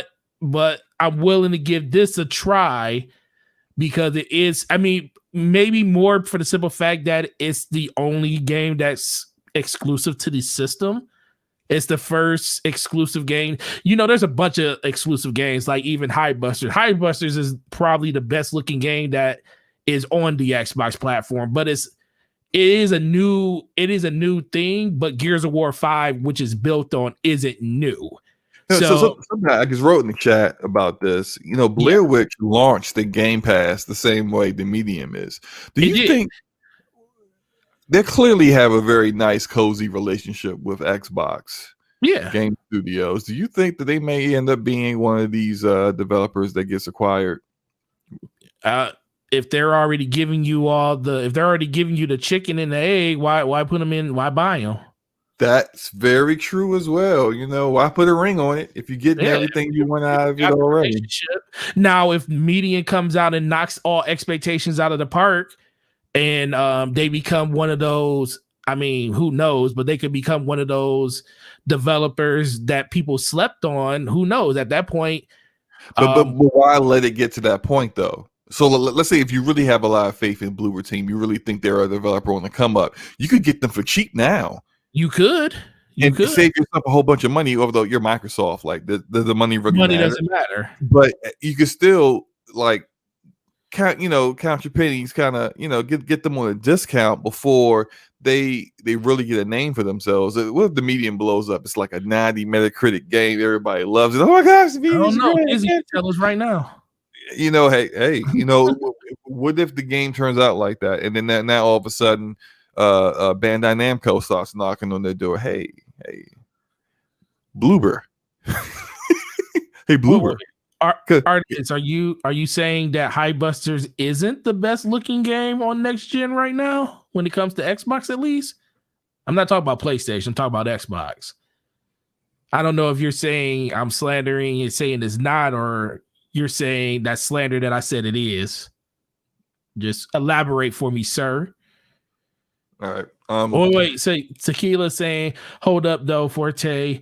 So you saying that this game isn't special if it's an expansion of something else that's already released? I don't know how do we get that from? I don't know where he's getting that from. I'm actually excited to play the game because it is something that's different. I think being different especially in a world of where everything is the same, means something. Because there is a lot of copycats out there. Everybody wants to be the next Fortnite. Everybody wants to be the next Destiny or the next Division or the next Borderlands. Everybody wants to corner the market like Assassin's Creed and make money after, game after game. Nobody wants to do anything different and push the median forward. Because different comes with risk. It comes with risk. Publishers are paying for this. And publishers, developers always want to do something different and unique. The problem is that once they bring that product to a publisher, some publishers are going to say, I don't know about that one. They may like the idea, but it's a risk.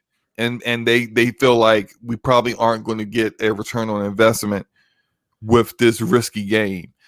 Here's a great example of risky games. I used to cover this game, Disintegration, okay, made by V1 Interactive is the developer. Their very first game. Now they had a good idea.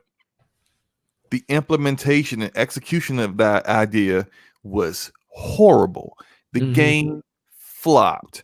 Now Private Division put up the money for that and gave it a shot, and it was a miss.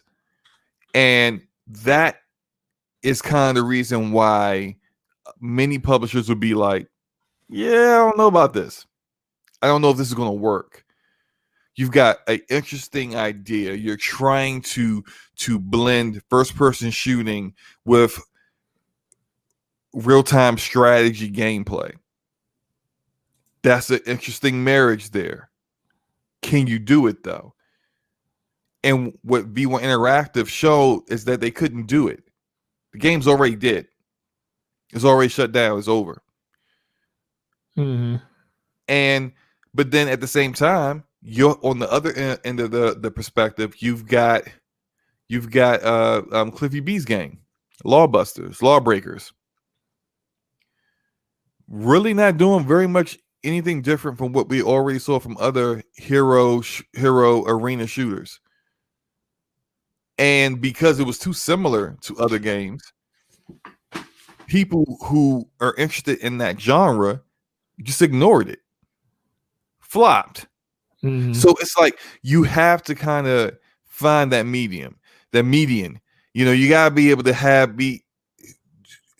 it be as common enough that publishers approve it, but different enough to make the actual gamers in the consumer market want to give it a shot. Because if it's just straight up like X game, then they're gonna say, I don't like X game, so I'm not gonna like your game. I'm not gonna try it. Or I do like X game, and if I want to play X game, I'm just gonna play X game. I'm not gonna play your game. Right. So that's where you kind of the medium is a game that's horror aspect to it. So people like horror games.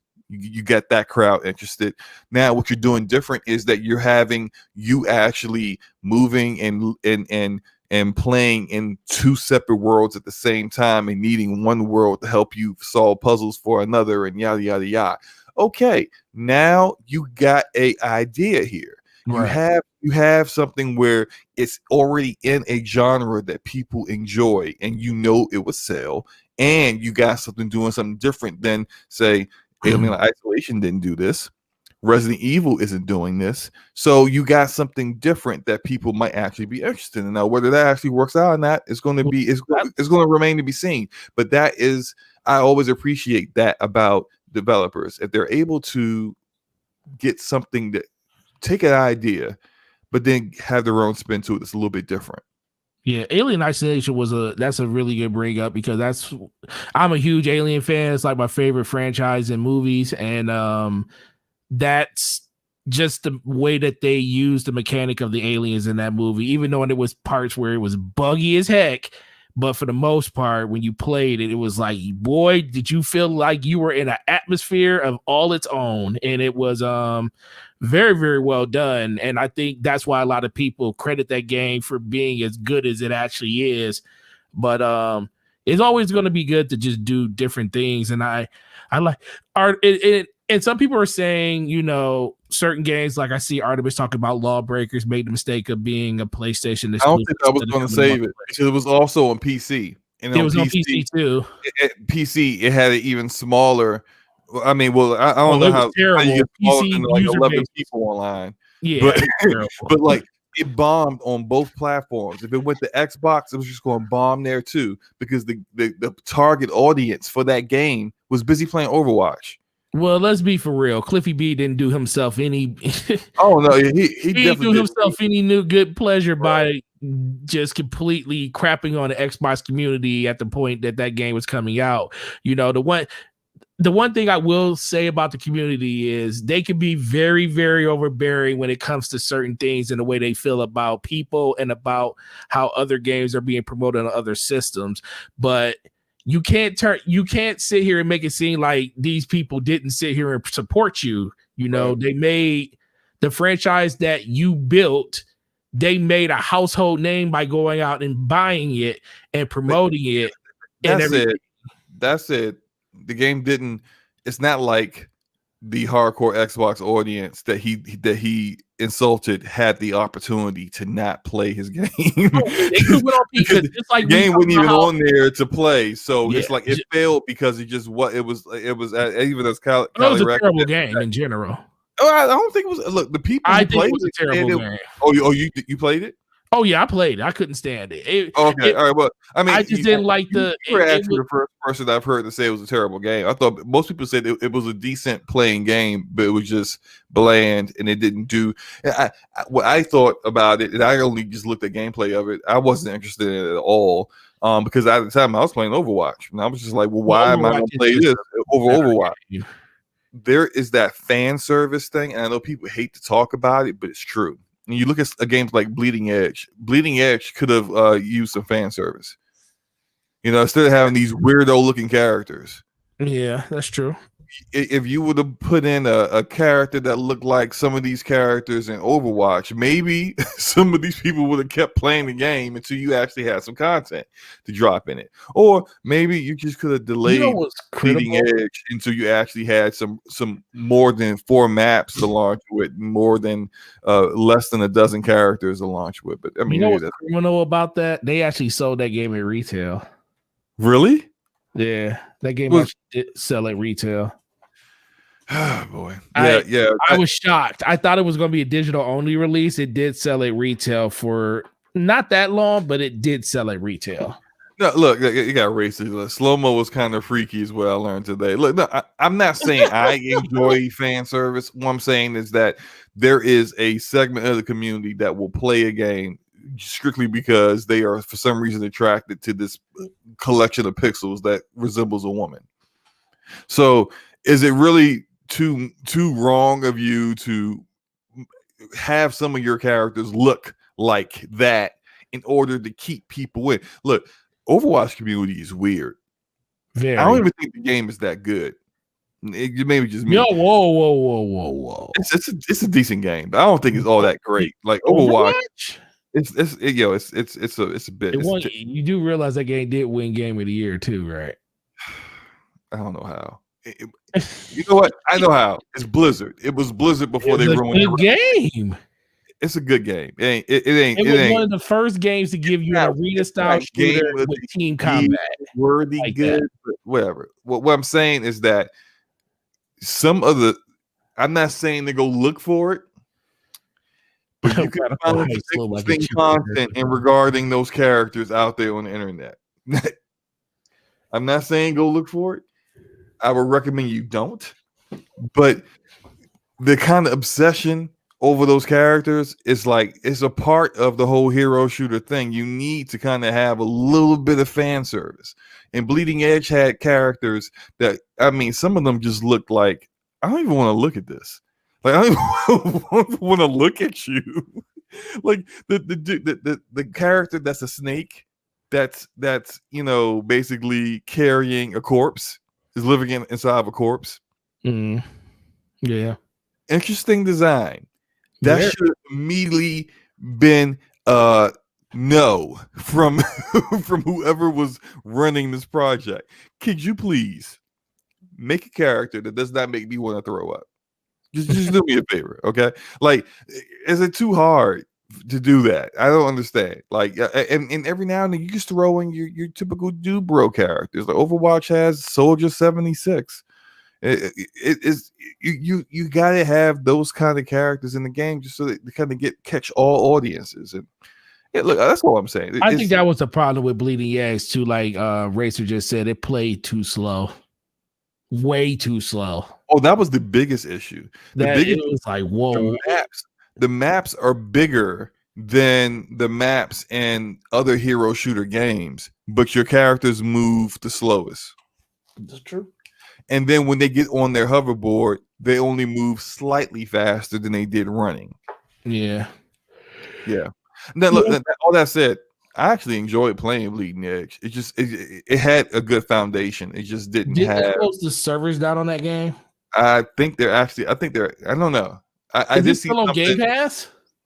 I haven't seen it on Game Pass. I haven't seen it yet either. I mean, I haven't seen it either. See if I could actually pull up. I'm gonna pull up the Xbox app and see if I could actually attempt to install Bleeding Edge.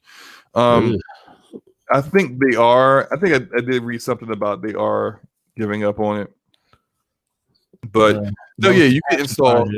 You can still install Bleeding Edge. Oh, that means you can still play it then. If you can. Yeah, I don't know. Online game only, so you should be able to still play it then. Yeah, but it's just that game's it had a good foundation. It just didn't have enough content to really keep people's attention. And it also didn't have all the other intangibles that really allow games like that to blow. You know? You know what? Racer just brought up the one game I was actually when you were just talking about Bleeding Edge, I was thinking like all platforms had that game that was just like booty cheeks. It was like, so you got Lawbreakers that was on PlayStation. You had Bleeding Edge that was on Xbox, and Arms was on Switch. And let me tell you, I still have Arms because I got the digital version, because you can't even buy that game. You can't even find that game anymore. I don't even think it exists as a physical copy anymore. That game is so trash, bro. It's so bad. It's like one of the, I think that's a Nintendo title too. It's trash. It's bad, bro. So everybody gets their little L when it comes to that. Kylerex says that's a hard genre to break into. It is a hard. Yeah, because it's not a very big demographic of gamers that play those games. So you're really trying to steal an audience from another game. And then, but if that other game that is the industry leader in that genre is actually fulfilling the needs and the satisfying that demographic, they're not gonna move to your game. Yeah. So that, and yeah. Well, let's what are we talking about? Good grief, we were talking about we started getting into the medium thing. So yeah, the medium, like I said, it's doing something different, and that always comes with risk. It has the opportunity to really be amazing, and then if it really is amazing and it's everything that they wanted it to be and Xbox wanted it to be, give it 3 years, you're gonna start seeing other games doing what they're doing, because that's how the industry works. If someone else does something unique and different, takes a risk, is being innovative, and they are successful, then other publishers approve of other projects that are like that, because they know it's going to work. Yeah, these are risk averse, bland ass people who don't have any vision, but what they know is dollars and cents, and that's all they care about. And so if there's a lot of executives in this industry who won't move on something until they know for certain it's going to be a W. Right. So I do have one. We're gonna move on. I have a question for you, sir. And I know a lot of people in the chat want to know the answer to this. As of right now, you only own a PS5 and a PC, right? You don't own a Switch or an Xbox anymore, correct? I sold my Switch, traded in my Xbox, but I did buy my son an Xbox Series S. This is his first console. He's loving it. You know, he's playing games through Game Pass. He's, for the most part, he only plays Roblox and Minecraft, but it's his first console. He's getting his feet wet with it, and it fulfills the needs that he has for it. Those are the only video gaming platforms that are in my house, aside from the multitude of Nintendo DSs that are just scattered around the house that I end up stepping on like once a day. Yeah. So the question is, are you completely done with Xbox? Meaning, would you ever purchase, like, I know you'll purchase for your kids and stuff, because that's completely different, but I'm talking about for you yourself. Are you pretty much done with Xbox because of just Xbox in general, or because you have a PC and you don't need one? Do you ever see yourself actually diving back into the actual Xbox ecosystem of owning a system for yourself, or is just PC the way to go for you going forward? Well, PC is probably going to be the way to go for me going forward. Here's why: because there is no actual games that I can't play on PC. There's no games on Xbox that I can't play on PC. Now, my plan a year ago was to get an Xbox eventually. And I was going to do that because I had friends at the time that were just Xbox players. Mm-hmm. The only console they had was an Xbox. And so I played some games with them. And the only time at the time then I was playing my Xbox is when I was playing games with my friends. They've all gone to PC. All of them.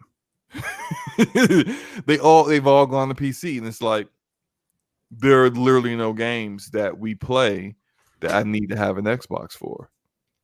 Now, my son has a Series S. I started thinking maybe I would just get one to be like when I go on vacation. Because you know how last year I went to a beach house, for vacation. Yeah. We doing it again. No power. Yeah, we doing it again this summer. And so I'm thinking like, maybe I'll bring, something small, because like there'll be some times where I'm just relaxed and I really wish I had like something to play. I had my Switch with me, but I really just didn't enjoy the experience of playing my Switch handheld. So like, what if the beach house we're going to be at is going to have a TV in every room? I could just hook a Series S up to it, but then I already bought a Series S for my son, so I just tell him to bring his, and I got him as a child account on my main gamer tag, so I could just switch over to myself, install a game, and play it if I choose to, and that's fine for me. So no, unless the only way I would go get an Xbox Series X. Yep, here we go. That's what I wanted to hear. The neuter was a way. This is the only way.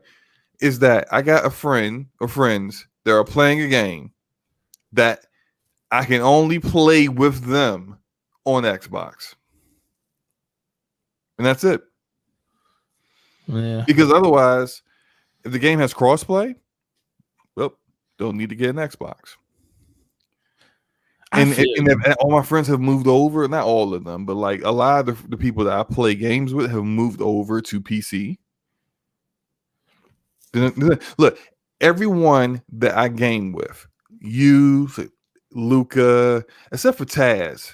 Taz is still on the Xbox, but Taz only plays like Destiny. I don't play Destiny, so it doesn't matter. He plays a lot more than Destiny. I don't see him play anything but Destiny. But maybe Taz is still listening. Maybe Taz can tell us what else he plays. But Luca has a PlayStation 5. So I could, if there's a game that's she's trying to play on PlayStation, I could play that with her there. Here's a great example of it, like Outriders. And I think a lot more games are going over to this point. A lot more games are going to be coming out, and they're going to be cross-play enabled at launch. Mm-hmm. So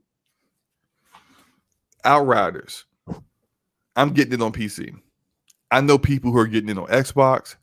PlayStation, PC.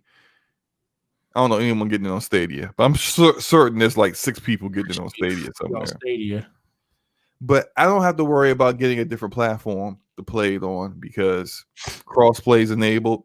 I can just hook up with them on whatever platform that I want to play on. And that's it, really. Like, if crossplay wasn't a thing, I would probably have every console at this point, except for Switch, because I'm just pretty much done with Switch. There's no games that I really want to play on it. I would have that if there wasn't crossplay. Then yeah, I would go get one. But without it, I mean, there's no need. I even heard that like some of the other games that I was playing with people like Division 2 might be getting crossplay. I'm like, shoot. If everything, there's just no reason for me to do it. So I'm good.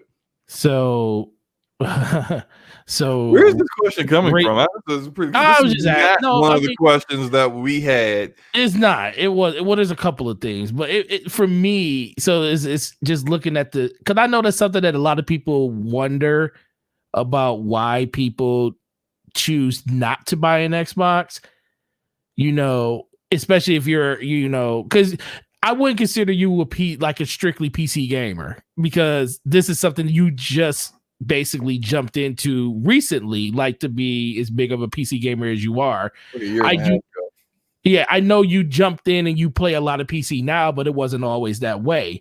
So it was just interesting to know that, you have converted to one of those people that a lot of people keep saying don't really exist. Like, well, who are these console gamers that will just jump over to PC and just play on PC? Well, you're one of those people. You kind of.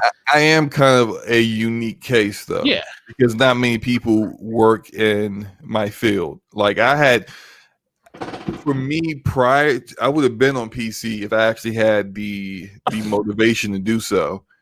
And there was a time where I was just like, I can't be bothered to build a PC. Yeah. And then I finally decided, you know what? Then you realize it's not as hard as you thought it would be. I've built servers before. I've taken servers apart and cannibalized other servers to rebuild another server. Building a PC is child's play. Now? Huh? You feeding servers to other servers now? Of course, man. Look, you gotta do what you gotta do at work. Your boss is like, we need a 1U server, and if we order another one from Supermicro, it's going to take like 30 days to get here, but we need it tomorrow. All right, let's go in the warehouse. Let's see what we can put together. Yeah. And then I've done this for years, so it's just like building a PC was child's play. That wasn't really the issue. The issue was that I just didn't feel like going to work, doing stuff like I just described, and configuring routers and switches, and they come home and play on the PC. Yeah, and then come home and then be tinkering with my PC. But then, boy, did you do it? Yeah, but then I did it, and literally, I'm still that way. That like the current CPU cooler I have on my PC, I had it for 2 months before. That wasn't 2 months. It was like 2 weeks before I finally installed it. The case fans that I upgraded to, I had those for months before I finally put them in. I still don't feel like doing this stuff. But I do it when, all right, I got the motive, the time to finally just go in and just take care of this or take care of that. But that's it. Like, I don't do too much. And it's not what console gamers think. We're like, oh, there's always a problem. There's always a problem. Not really. It's more troubleshooting than consoles for certain. It's not bad. Huh? No, I said, no, I get you. Artemis just asked a good. He said, are you a living room gamer or a desk player? I can do both. Yeah, I can't. It doesn't really matter to me. If I was married to the living room, I mean, even then that doesn't matter. Honestly, you can, even though I wouldn't recommend it, but you could take your PC, put it, in your entertainment center somewhere, or wherever you could fit it, put it behind your TV if you want. Oh my God, these dudes are creamy. Slow-mo plays PlayStation games, wanting to use a DualSense controller, and his favorite games are console games. Dude, drop the stop putting your nana lights on that rig. Oh my, do you got RGB lights all over your stuff, Slow-mo? It's light. It's not. It's You, not. It's you out not here, like a colorful wonderland over here. Yeah, no. Most of the RGB stuff isn't even the best performance stuff. So Oh, it definitely is. I got RGB on. I got RGB strips around the one side of the case that kind of just illuminates it. And I got a little bit of RGB on my motherboard, and I got RGB on my RAM, but that's it. I see people with RGB on their AOI, AIO cooler, their even like air coolers, and they got RGB all over the GPU, and it's just like, dude, that's overkill. It's like that's just too much. Like it's There crazy. you go. Yeah, see all that. Like that's too much. So like, y'all getting on talking about my rig and everything, and that's crazy. Look at that, baby. Look at that. Look at that boo. She bright. That's wild. Yeah, that's too much. She that's my boo. She got lights inside of her and everything. Yeah. She bright as hell. Is that the ATX case? It's a Corsair crystal case. No, I mean like the because oh yeah, mini, yeah, it's an ATX case. Okay, yeah, I got. Oh, you need a keyboard. See, keyboard. Oh yeah, the Corsair one. Yeah. Keyboard's lit up. Everything's lit up. Y'all talk about me. Look at Forte. Forte has nothing that's not RGB. Okay, everything RGB. Everything. Everything's RGB. My TV has RGB behind it. Yeah, it's pretty. Keyboard does RGB, but only sometimes. Only when it's like idle or something. I don't know. But look, I love this keyboard. Platinum 95, baby. Yeah, with a mismatched razor with RGB. I would. Yeah, I just kind of feel like you don't really need to get an Xbox unless you're just strictly you enjoy the first party games that Xbox provides, and you don't want to do PC. Then go ahead, yeah, get an Xbox. That'll be a good purchase for you. But for me, I've built the PC. After going like building a high end PC and then playing my games with, double the frame rates I was playing them on the 1X back then. Nah, I'm not going back. Then the good thing though is that with these new consoles is that the gap is kind of closed a little bit. It's not as wide as it used to be. It's consoles still aren't really on par with PCs, but it now has given me to the point, and I think what Racer was talking about was in my video where I was talking about the DualSense controller and Kingdom Breaker Spirits, is that I don't know if, because I have two DualSense controllers. One I haven't even used yet. It just sits on my charging PlayStation 5 charging station. But I can very easily have that sync up to my PC and use it for playing on my PC. Right now, I've been using that Shock Blue Xbox Series controller. And before that, I was using the Xbox 360 controller, a wired one. Now, what I was thinking is that Kingdom Breaker Spirits is coming out on PS5, PS4, and PC. Mm-hmm. Likely March 12th. They haven't officially announced it yet, but that is what was leaked from the Sony CES show. Mm-hmm. And they took that out. They didn't deny it, so it's probably definitely going to be March 12th. They just haven't officially announced it yet. That's probably coming pretty soon, though, for everyone that's interested. I'm thinking, I don't know where I'm going to get the game yet, because I know I could play it at 4K on my PC at 60 frames per second. And I know I could play it at 4K and probably 60 frames per second on my PlayStation 5. The fact that now that is so close is awesome. Now, the only thing that's different though is I know they've talked about all the features that they are implementing from the DualShock controller into the Kingdom Bridge of Spirits, with like saying pulling the bow and feeling the tension, her using her abilities and feeling it in different sides of the controller. I'm just like, I will be losing all of that if I just played it on PC with my Xbox Series controller. So that's pretty much where I decided, well, I'm gonna get it on PS5 if the PC version doesn't have that. If the PC version does have that, then hey, I'm getting it on PC. So it's really, that's where the choices come down to. It's not just strictly, oh well, my PC's going to perform way better than the console, so I'm just going to get it on PC now. Now it's like, oh, okay. So like, I feel the same way about Deathloop as well. Like if Deathloop has a bunch of features that the DualShock controller has, then I'm probably just going to get that on PlayStation. Yeah, we got a question from Bounty Boom. Shout out to you, brother. Thanks for the $10 super chat.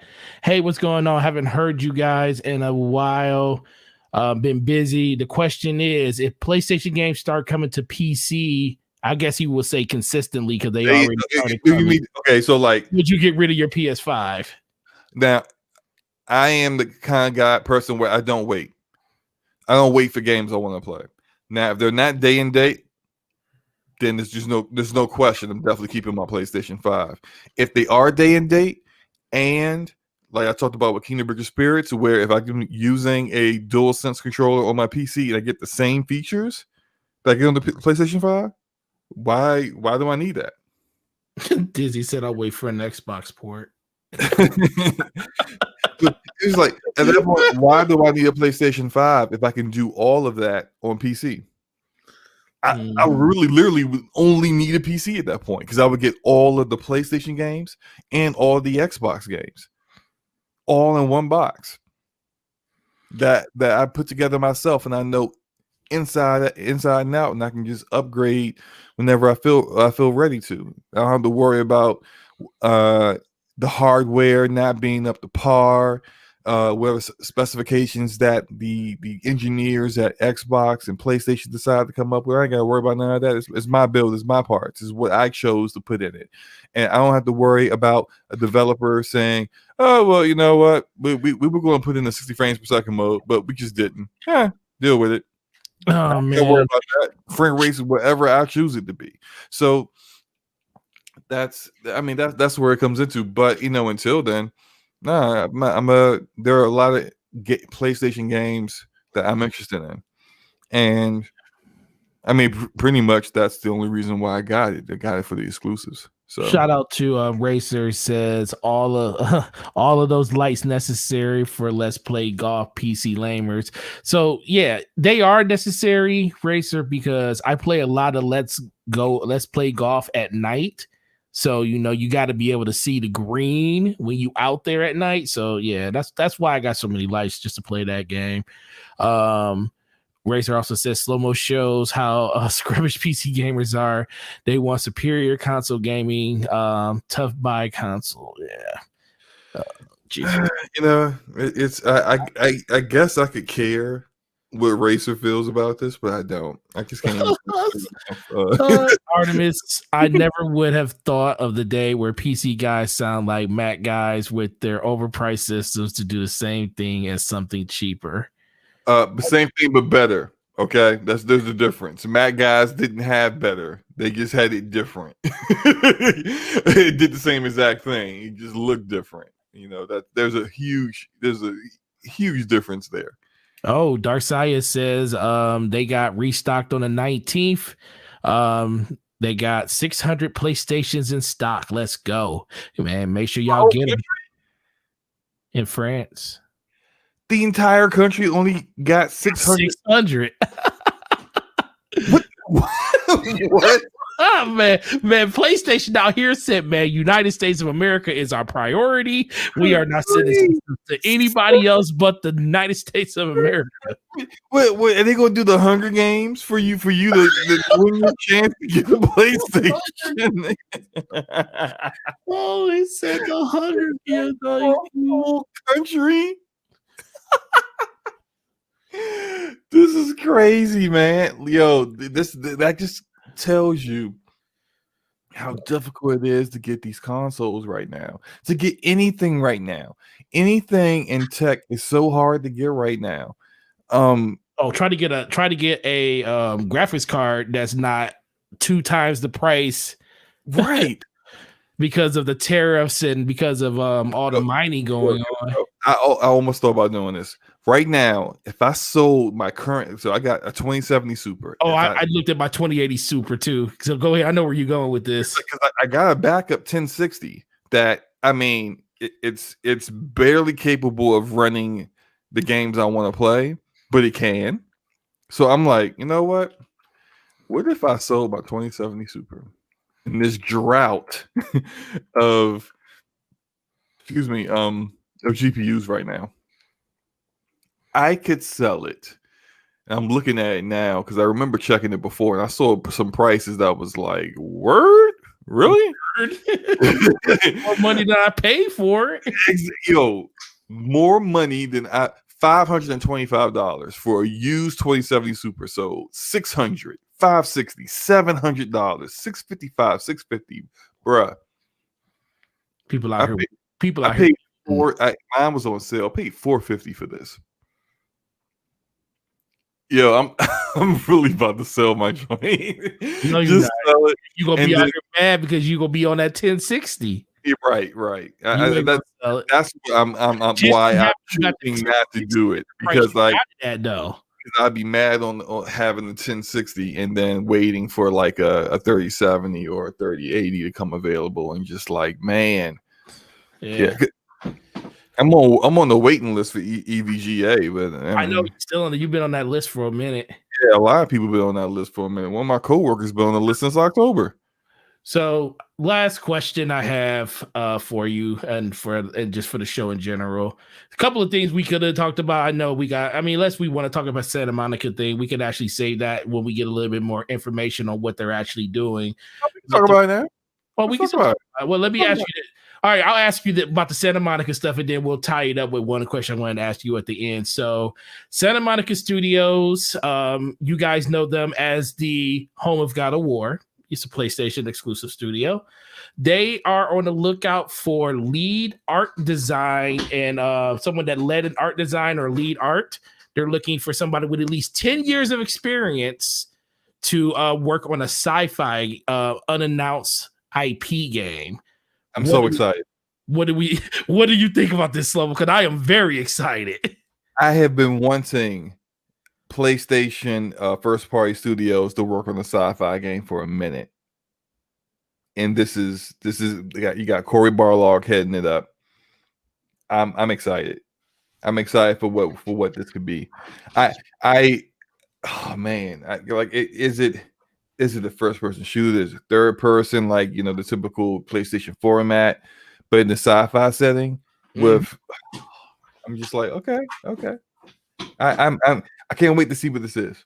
You know, it's because I think one, we're probably not going to see much information about this for a very long time. This probably won't be coming out until like mid-gen. We're going to be talking about a PS5 Pro when this is coming out. So you said your Returnal is your sci-fi game, sir. Well, one, Housemarque is not a first party studio. That's true. So that doesn't really count. Yeah. I agree 100%. I think that was. By the way, what do you think about Returnal? Because they showed some gameplay. They showed the gameplay. The gameplay looks good. I like the gameplay. It doesn't make sense to me. I mean, I like the combat looks cool. I like how you can upgrade and stuff like that. It doesn't make sense. What do you mean it doesn't make sense? How can I put it? Because it's like you ever had those games where you look at it, you're like, I think I know what this is, but you're still kind of like really unsure. Mm-hmm. Like I know it's an action. I know it's shooter, got melee combat because you get the staff and everything. Very fast pace. very fast paced. It's a lot in your face. It's got. It reminds me of something. I just can't remember what it reminds. Got Metroidvania all written over it, but it's in third person, which is weird. It's something about it that's just weird to me, but it interests me because it goes back to the whole median thing. That is something slightly different, but in a familiar setting that I am actually interested in because I am a huge sci-fi person. Sci-fi is the one thing that really draws me in. That's kind of what drew me into like Bungie and Halo, and that's what drew me into Destiny. That type of stuff is a thing that really makes me want to like dive into a game, stuff like that. And seeing this, it really intrigues me. It just comes down, but I just don't know what it truly is yet. Like, it looks cool. It's something I want to try, but it's an action adventure shooter. But then it's $70 too. I think that's the biggest thing. It's $70. Yeah, I don't know about that price. I want to pay $70 for a game that I don't even know what the heck it really is. Like a real attempt at a AAA game like this, I think that's a little much. But I trust Housemarque though. I do. Resogun was one of my favorite games last generation. It was like, I love Resogun. But Resogun was a $15 game that they literally gave away to everybody in PlayStation Plus the first month the PlayStation 4 was out. So you didn't have to buy it. But it was worth every penny of it. But this game, it's like $70, and it looks like it's trying to do a bunch of different things, but the things that it's doing doesn't kind of look like it meets up to the price that they're putting out there. So that might be the more accurate thing that I look at. I'm interested in the game, but just not at that price. Does it kind of remind you the shooting elements of Resogun, just in a different setting with in the third person view? Yeah, in the third person view, and you're not in a ship. It looks like the guns when you shoot them. It's like, the guns look the same. Or the look of the ammo that you're shooting. The ammo, it looks the same. It definitely looks the same. It definitely looks the same. Which I'm fine with that. You kind of want to implement. It may have been easier for them to implement some elements of what they have done before into the game to kind of, have some comfort there. I think he just hit it. Next Machina, but over the shoulder.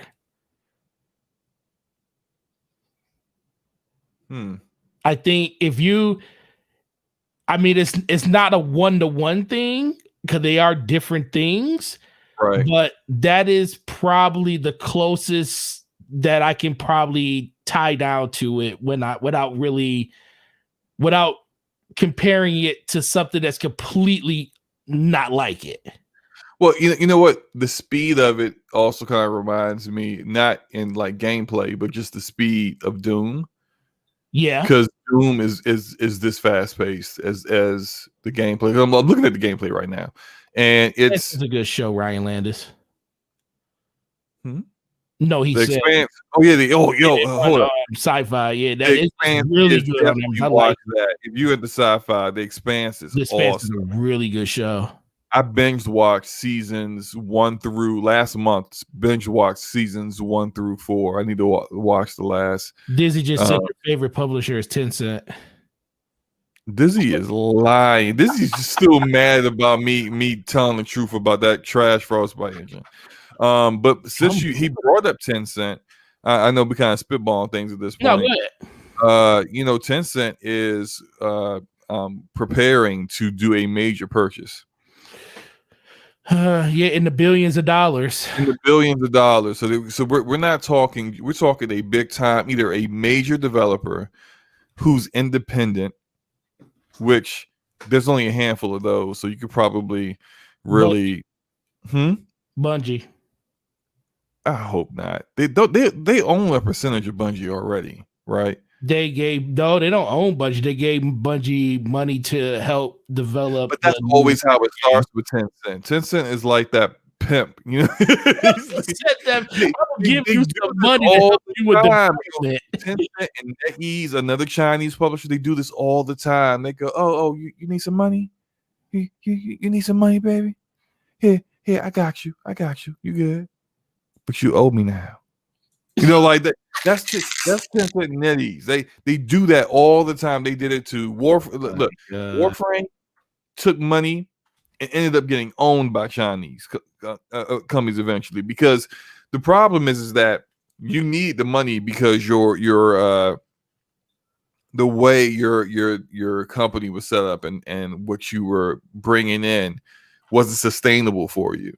You're not changing anything, and whatever you plan on trying to do to get yourself out of this predicament isn't really working. They give you the money to keep working, and then you start to trust them, and then you may have to come back to them. But next time, they're not just going to give you a loan. Right. You can't pay back. Now they want like 10% of the company, 15% of the company. And then, because nothing still has changed, you come back again, and now they're like, nah. You know what? Dizzy's correct. We need to just buy you. How about that? How about we just buy you, and you don't have to worry about any. We'll be a silent partner. Don't worry, but you ain't got to worry about any money problems anymore. And that's where this ends up. So, yeah, Dizzy's correct. I did misspell. He's right. NetEase is the one that loaned the money to Bungie, not Tencent. Right. They all seem the same though at this point.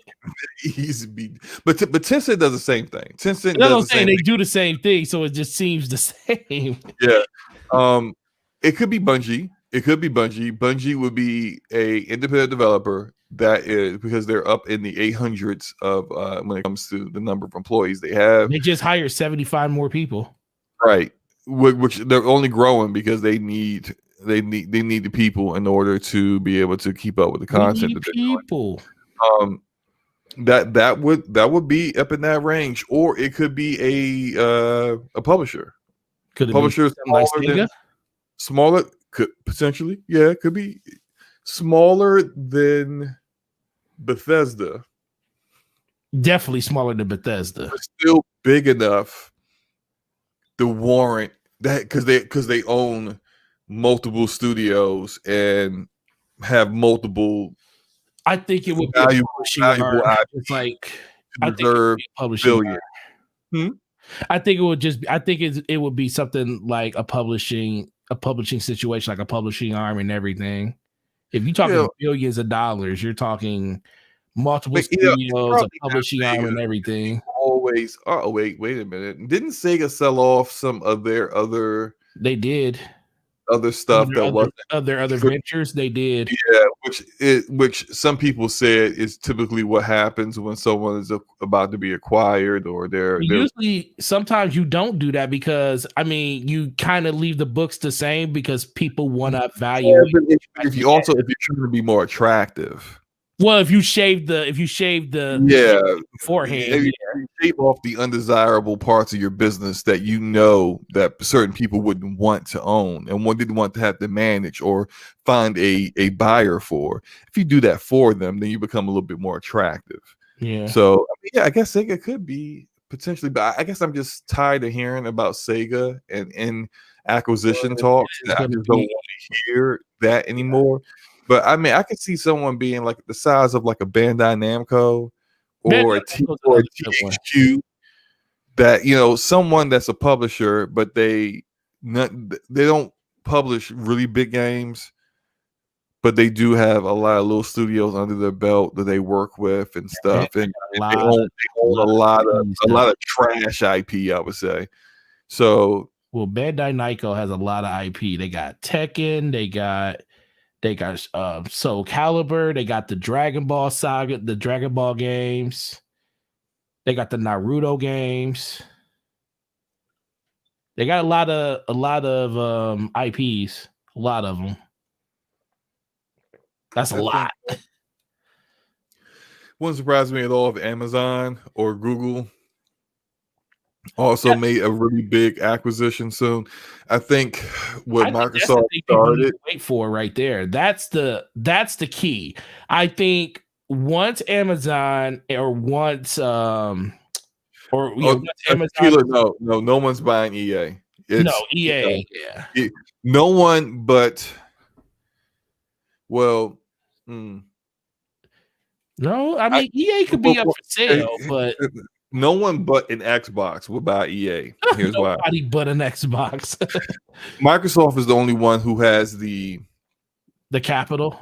Well, no, not only because both Google and Amazon have the capital. They got the money. They don't have the initiative that Microsoft has. So, like, they wouldn't have bought Bethesda at that price tag. I don't think they could, but I don't think Google and Amazon are that invested in gaming to spend $7.5 billion. They haven't even gotten off the ground yet. Exactly. So it's like, and Stadia is awful, and Luna hasn't even really started yet. So it's like, what are you doing? Why are you spending that much money and you don't even have a foothold? Now you don't even have your foot in the door yet in the industry. Now Microsoft, a little bit more established, they got the money, the same amount of money or more that Google and Amazon have, and they already have a presence with a lot of business relationships in the industry, and they can afford it. So Microsoft's the only one that can really make that kind of purchase. But that said, EA would be more expensive than Bethesda. Well, significantly more expensive. No, I don't. Like Tequila just said, you guys are talking like Tencent isn't flush. Those dudes have real money. They not Sony. No, you're right. I don't. This is the thing. Tencent can buy anybody they want to. If they want to go out there and they want to put $10 billion in front of somebody's table, they can do it. It just comes down to, is it a fit for what Tencent wants to do? That's the thing that we really don't truly know about Tencent's what their overall goal in gaming is. Like, we do know that they want to be highly competitive in mobile. That's the same thing that NetEase wants to be, because that's where a lot of the money is being made. That, let's be for real, we are very small fish in a pond compared to what Tencent makes off mobile. That dwarfs us by 10 to 30 times the amount of money they can actually make. But they can do anything they want to do. It just comes down to, you got to have a willing partner in the end. It's a lot of these developers, they think about Insomniac Games. We know they didn't want to be purchased at one point, but it also comes down to, when someone does come after you, is it going to be the best situation for your studio?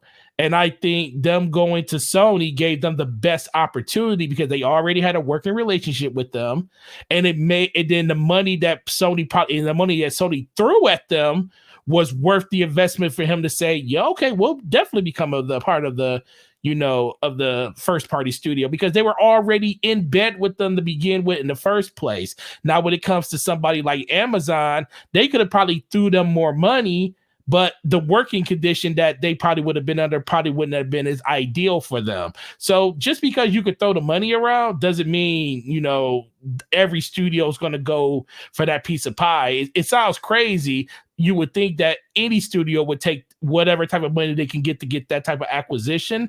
But, when you're an established studio and you have an established, footprint in what you want to do, you kind of understand what's good and what's not good for your studio. So it can go either way, but Tencent can do anything they want. They just got to have somebody on the other side that wants to dance with them.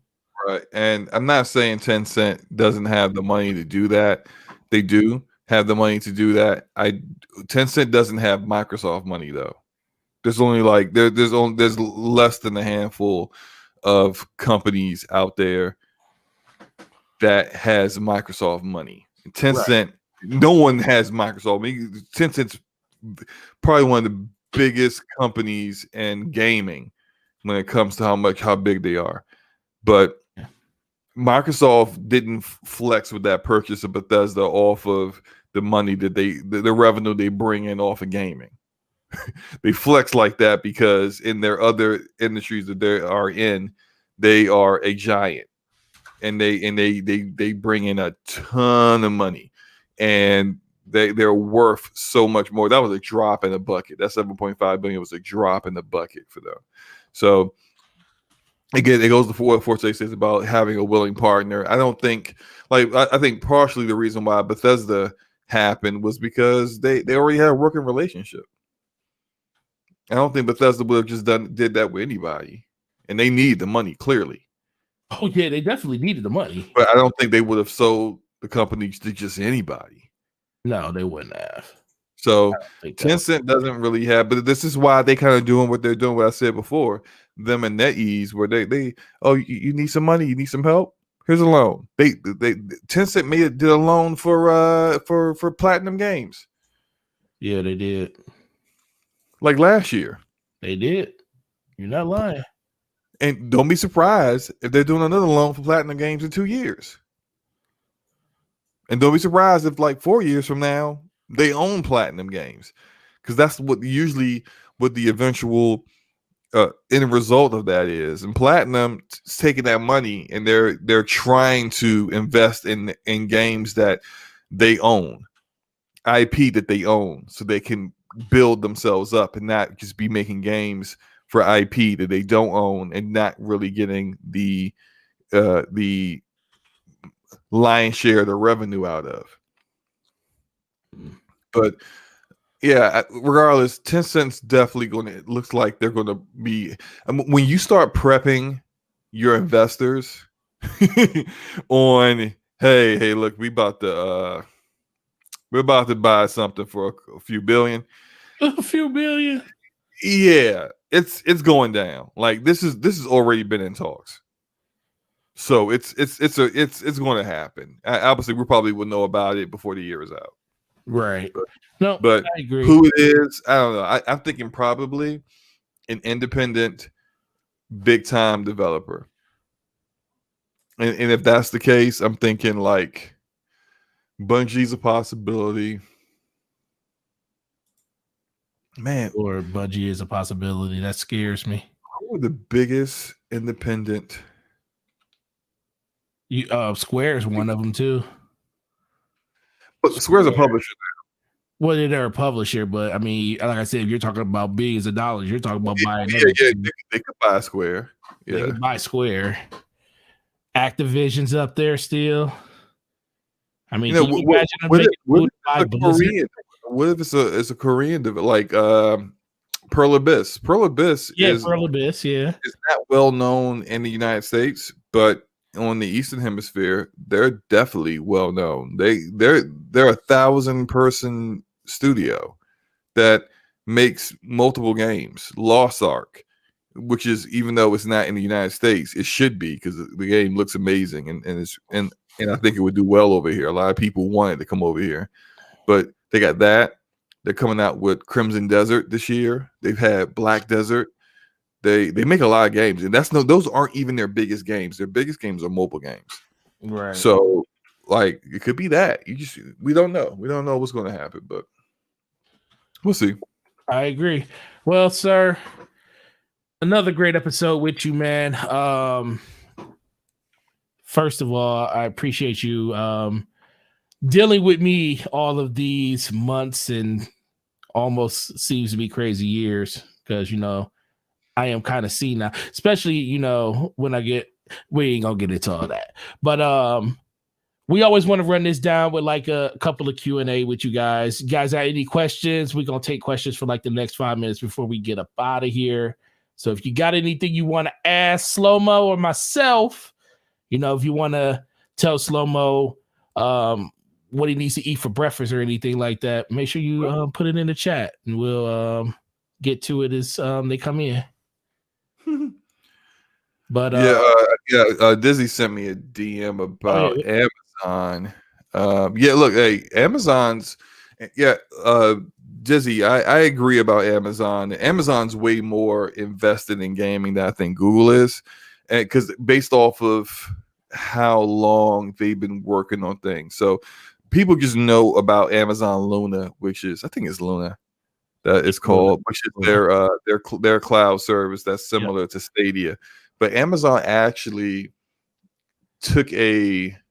acquired a modified version of the Cry engine from Crytek and created their own game engine called Lumberjack. Mm-hmm. and Lumberjack is what they're going to start making games out of, and they've kind of been testing some things. So like, I'm glad they're kind of doing things the way they're doing it, because they came out with some early access games last year that didn't do very well, which is not a shock because it's Amazon and what do they know about gaming? But they unlike Google, who didn't just run face first into the game industry with no first party games, Amazon is trying to come out with actual games that you can only Lumberyard. That's it. I said Lumberjack, but yeah, Lumberyard is the name of the game engine, and a modified version of CryEngine. That sounds pretty interesting. Amazon also has at least a dozen games in game development, but canceled half of them when they weren't turning out the way they wanted them to. They showed the early access game last year that they also canceled once they got the reception of it from the gaming community. So they're being very agile in how they are responding to what the gaming community wants. There's a game that is probably the best looking one that they've shown in early access called New World, and I don't even think that's all that great. It's an MMO, and that one seems to be the most promising. They took the team that was working on that other game that they showed in early access that got canceled, and then blended them into the team that's working on New World. So they're learning from their mistakes quickly, and I think that's smart on their end. Gives them a little bit more of a chance. Although I think in today's gaming industry, you're not really going to have too much of a chance without some actual hardware to sell. That's the difference between these guys and Xbox. Is that Xbox has actual hardware. They do. They're not relying on xCloud. xCloud is a feature. It's a feature of an ecosystem. It isn't their ecosystem, which in 2021, you can't have cloud be your ecosystem and think you're going to do anything big in gaming, which it seems like Google doesn't get that, but Amazon does. So they're kind of taking things slow. But yeah, we'll see. We got a question from Tequila Trance. Says, Yo, Forte, should I wait for a Switch Pro or just get a Switch now? I've been wanting to game on the go. I would wait. Okay. First, the question comes down to, what do you want to play on your Switch? If the game you want to play on your Switch you've been waiting for already, I would wait until the summer. If the Switch Pro isn't announced by this summer, I would just buy a Switch.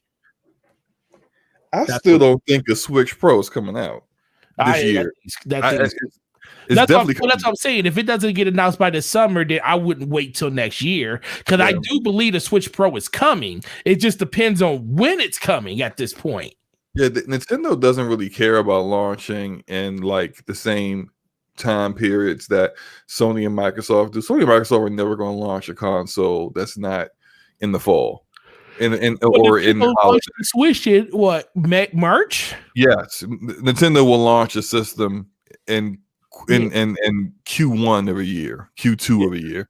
So you're probably right. If we don't hear anything by this summer, then it's probably not coming out this year. So maybe wait until the summer, and then even then, maybe the supply of these systems will be a bit better then. Yeah. And then if there isn't a Switch Pro on the horizon at that point, then it's probably not coming out in 2021. Like I said, it mostly just comes down to, what do you want to play? Right. Yeah. What games are you interested in on the Switch? Yeah. That's a very interesting question. Like, the part of the reason why I sold mine was that I bought a Switch for a game I wanted to play that was only available on the Switch. If that wasn't the case, I was still not on the Switch right now, because the only reason I bought it is because I wanted to play a certain particular game and I couldn't get that game anywhere else. Once I finished that game and then the other games that I played in my Switch, it literally, I may have played my Switch last year like 5 times. It was just wasting. I'm like, you know what? I could get rid of this, sell it, use that money for something else, put it into something else. That's what I did. So I would buy one back if there was something on it that I actually wanted to play. But like, if you don't see anything on the Switch right now, whether if you're just thinking like, I just want to play games that the same games that I got on my PlayStation or Xbox, I just want to play them on the go, bro. You got options: PlayStation Remote Play, xCloud. You can play your games on the go. Oh, man, he want to play native on his system. Some people don't want to stream. I get that. I mean, I'm just saying, it's there. Know all your options before you make your True. choice. Ryan Landis says, Slomo, did you try Astro Chain? Yes, I did. Astro Train was okay. It was all right. Platinum did a decent job with that. I didn't finish it because I lost interest about halfway through, but it wasn't a bad game at all. It was all right. I like that cell shaded anime looking art style that it had. It was good. It was a good game. Dizzy says, how come no one has made a multiplayer game as awesome as City of Heroes Villains? Wait a minute. Is that DC? Wait a minute. What game is that? City of Heroes Villains? Is that DC Universe? I didn't play it. Dizzy, you talking about the DC Universe game that was like... You probably could have Googled it before he answered you. Right, I know. Let me just go do that. Guy, that sounds familiar, but I can't remember. City of Heroes Villains.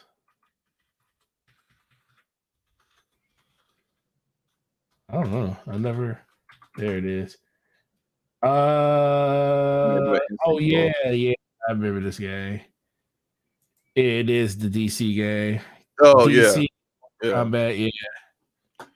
I remember this game. Yeah. I don't know, man.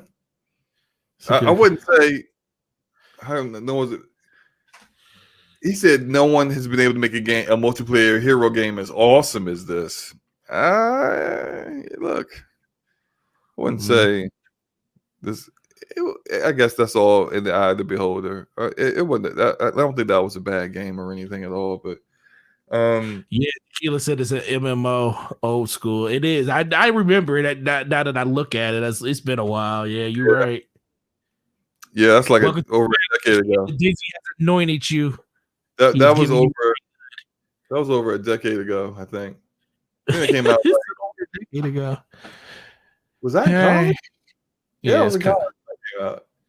Yeah, you was probably messing around with 5 girls at that time. Yeah. He woke up in the bush after a party, didn't even know it. Dizzy said, "Build your own hero or villain." Come on now, that's why I said I brought up DC. Was it called DC Universe? DC, I know Universe Online. It had the same idea. The same idea. I don't think DC Universe Online was as good. Yeah, but it's the same idea. All right, guys. Well, unfortunately, I have to work tomorrow. Slomo, do you have to work tomorrow? Of course, man. Yeah, we all got to work tomorrow. Look, man, I truly appreciate everybody in the chat, man. We got up to almost 40, and I don't know if we went over, but you guys have been amazing, and this has been great. The one thing I enjoy about doing this podcast every Thursday is because I do it with people that support us, and I know you guys care about the things that we have to say, and we care about the things that you guys bring to the table when it comes to the conversation in the chat. So truly appreciate you. But Slomo, tell these people where they can find you at, even knowing 90% of them already know where that is. Hey, well, look, for that 10% that don't know, you can find me on my YouTube channel, Slomobackslap. It's the same as how my name is spelled right here on the show. And you can also find me on Twitter with the same name as well. My next video will be about the Snowdrop engine and why Disney / Lucasfilm Games was likely so interested in working with Massive Entertainment on their next Star Wars game. So it's really going to talk about a lot of the things that the developers have said about the engine, how it works, and how, like, what the features are, like with how easy it is for game designers to use it, how it has dynamic lighting, like real lighting in the game, like that's simulates real lighting from the sun, lighting up through a window or buildings, things like that, dynamic weather, stuff like that. So it's going to have all that stuff in it. So look out for that soon. And I'm also going to have another video about why the division is probably done. So yeah, look out for those pretty soon, and hope you guys have a great night. Yeah, man. Appreciate you, man, and definitely keep doing the hard work that you're doing on your channel. You'll be at 900 before you even know it, and then 1,000 will be upon us, and we will get a chance to descend into the depths of Bugsnax. Which if you're now aware, if I hit 1,000 subs, I'm being forced to play Bugsnax. you looking forward to it though? No, I'm not. You looking forward to the 1,000 subs? Oh, I'm looking forward to that. I'm not looking forward to bugs. They all go hand in hand. So, with that being said, it's Gaming Forte everywhere: YouTube, Twitter, Xbox Live, PlayStation. For myself, getting back into the swing and making videos and stuff. I had some stuff that was on the plate a couple days ago, but Elgato card did not want to record footage, so had to record all that stuff. So I don't know if I'm going to drop anything over the rest of this week. I might just start fresh on Monday, or you might just pop into an inbox and something be in there tomorrow for you guys. I don't know yet, but I do have one question for you guys. There has been a lot of conversation about people's names in this freaking community and them changing them. So Luca has brought to attention that Nautica is better than Gaming Forte. I wouldn't disagree with her because Nautica was my original gamer tag. I love it. I still have it. The clothing brand? Yeah, yes. Nautica. That's it, Nautica? You said Nautica like 5 times. Yeah, nautical with an L at the end of it. Like the nautical mile. So I'm gonna put a poll up on Twitter and on here. I'm gonna see what people say.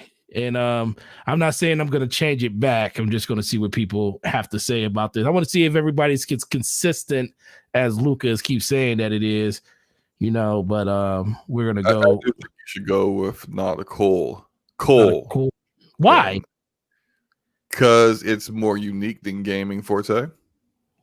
Oh my God. I don't know what to say to you.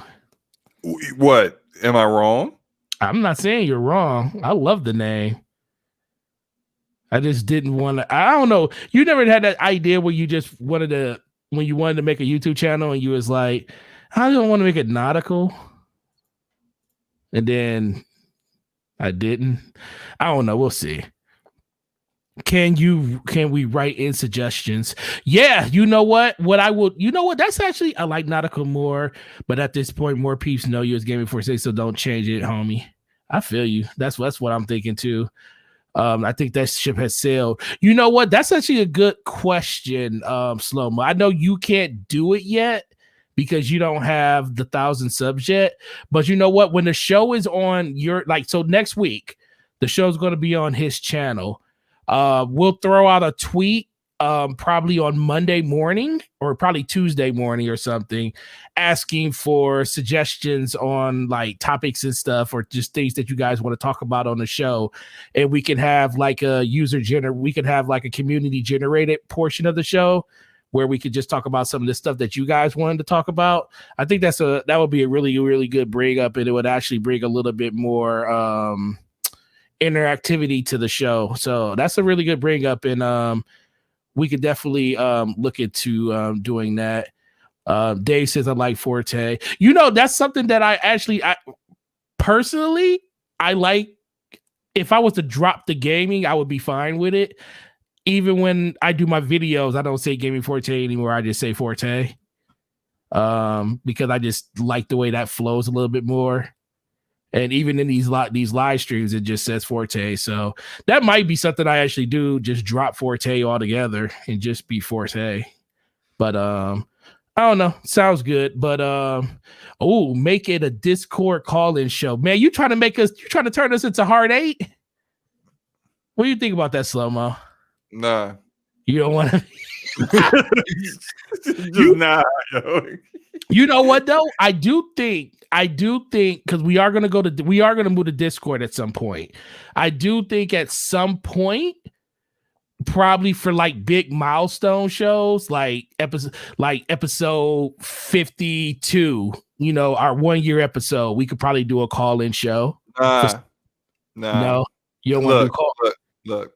You don't want to do call-in show. You don't trust people.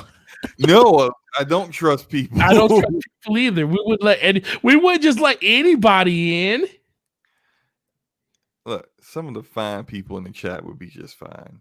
Okay, that's what I'm saying. We one person that be like, oh, we got what's his name here? I promise to not be a creeper. Hey, how's it going? I promise not to be a creeper. What you up to? Hey guys. Well, we would bed. We would. Yeah, what I'm gonna do to you? Like, click. Look, see, look. No, we don't need any of that. Okay. Right. Let's talk about voicemails that you can screen before they come in. That's fine. That's fine. Yeah, that's what I know. That's what MNC used to do with the call-ins. You know what? That's okay. So really, honestly, I'm gonna set up a message for you guys. I'll do it on my YouTube channel, so I'll do it under the community section, and I'll just ask you guys what are some things that you want to bring to the show that you think we could do to make it a little bit more interactive. And then we can definitely talk about it as a group, and then bring some stuff to the community for you guys. I'm gonna have my lotion right beside me when your lotion. I gotta get the hell away from here. Look, the kind of weird stuff that you were just inviting in. It's just gonna be. Well, no, not if we do. I think we can do. I think we can. I can't wait to play the drums with your rib cage. Like, this is what I'm talking. Like, I don't want to hear. A lot of bad can happen in 5 seconds. I'm out of here. All right. Look, guys, I appreciate it. We'll get back to you guys with some of that stuff, and make sure you check us out next week on Slow. That address is yours. Yours.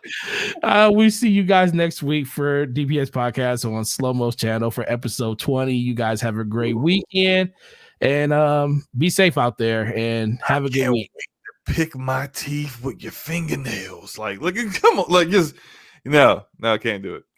Oh my god, blowing! He's hit blowing the mic, Slow-Mo.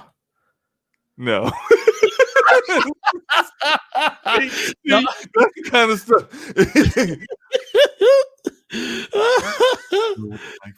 Oh my god! All right, you guys have a good night. See you later. Peace. I love to watch you sleep.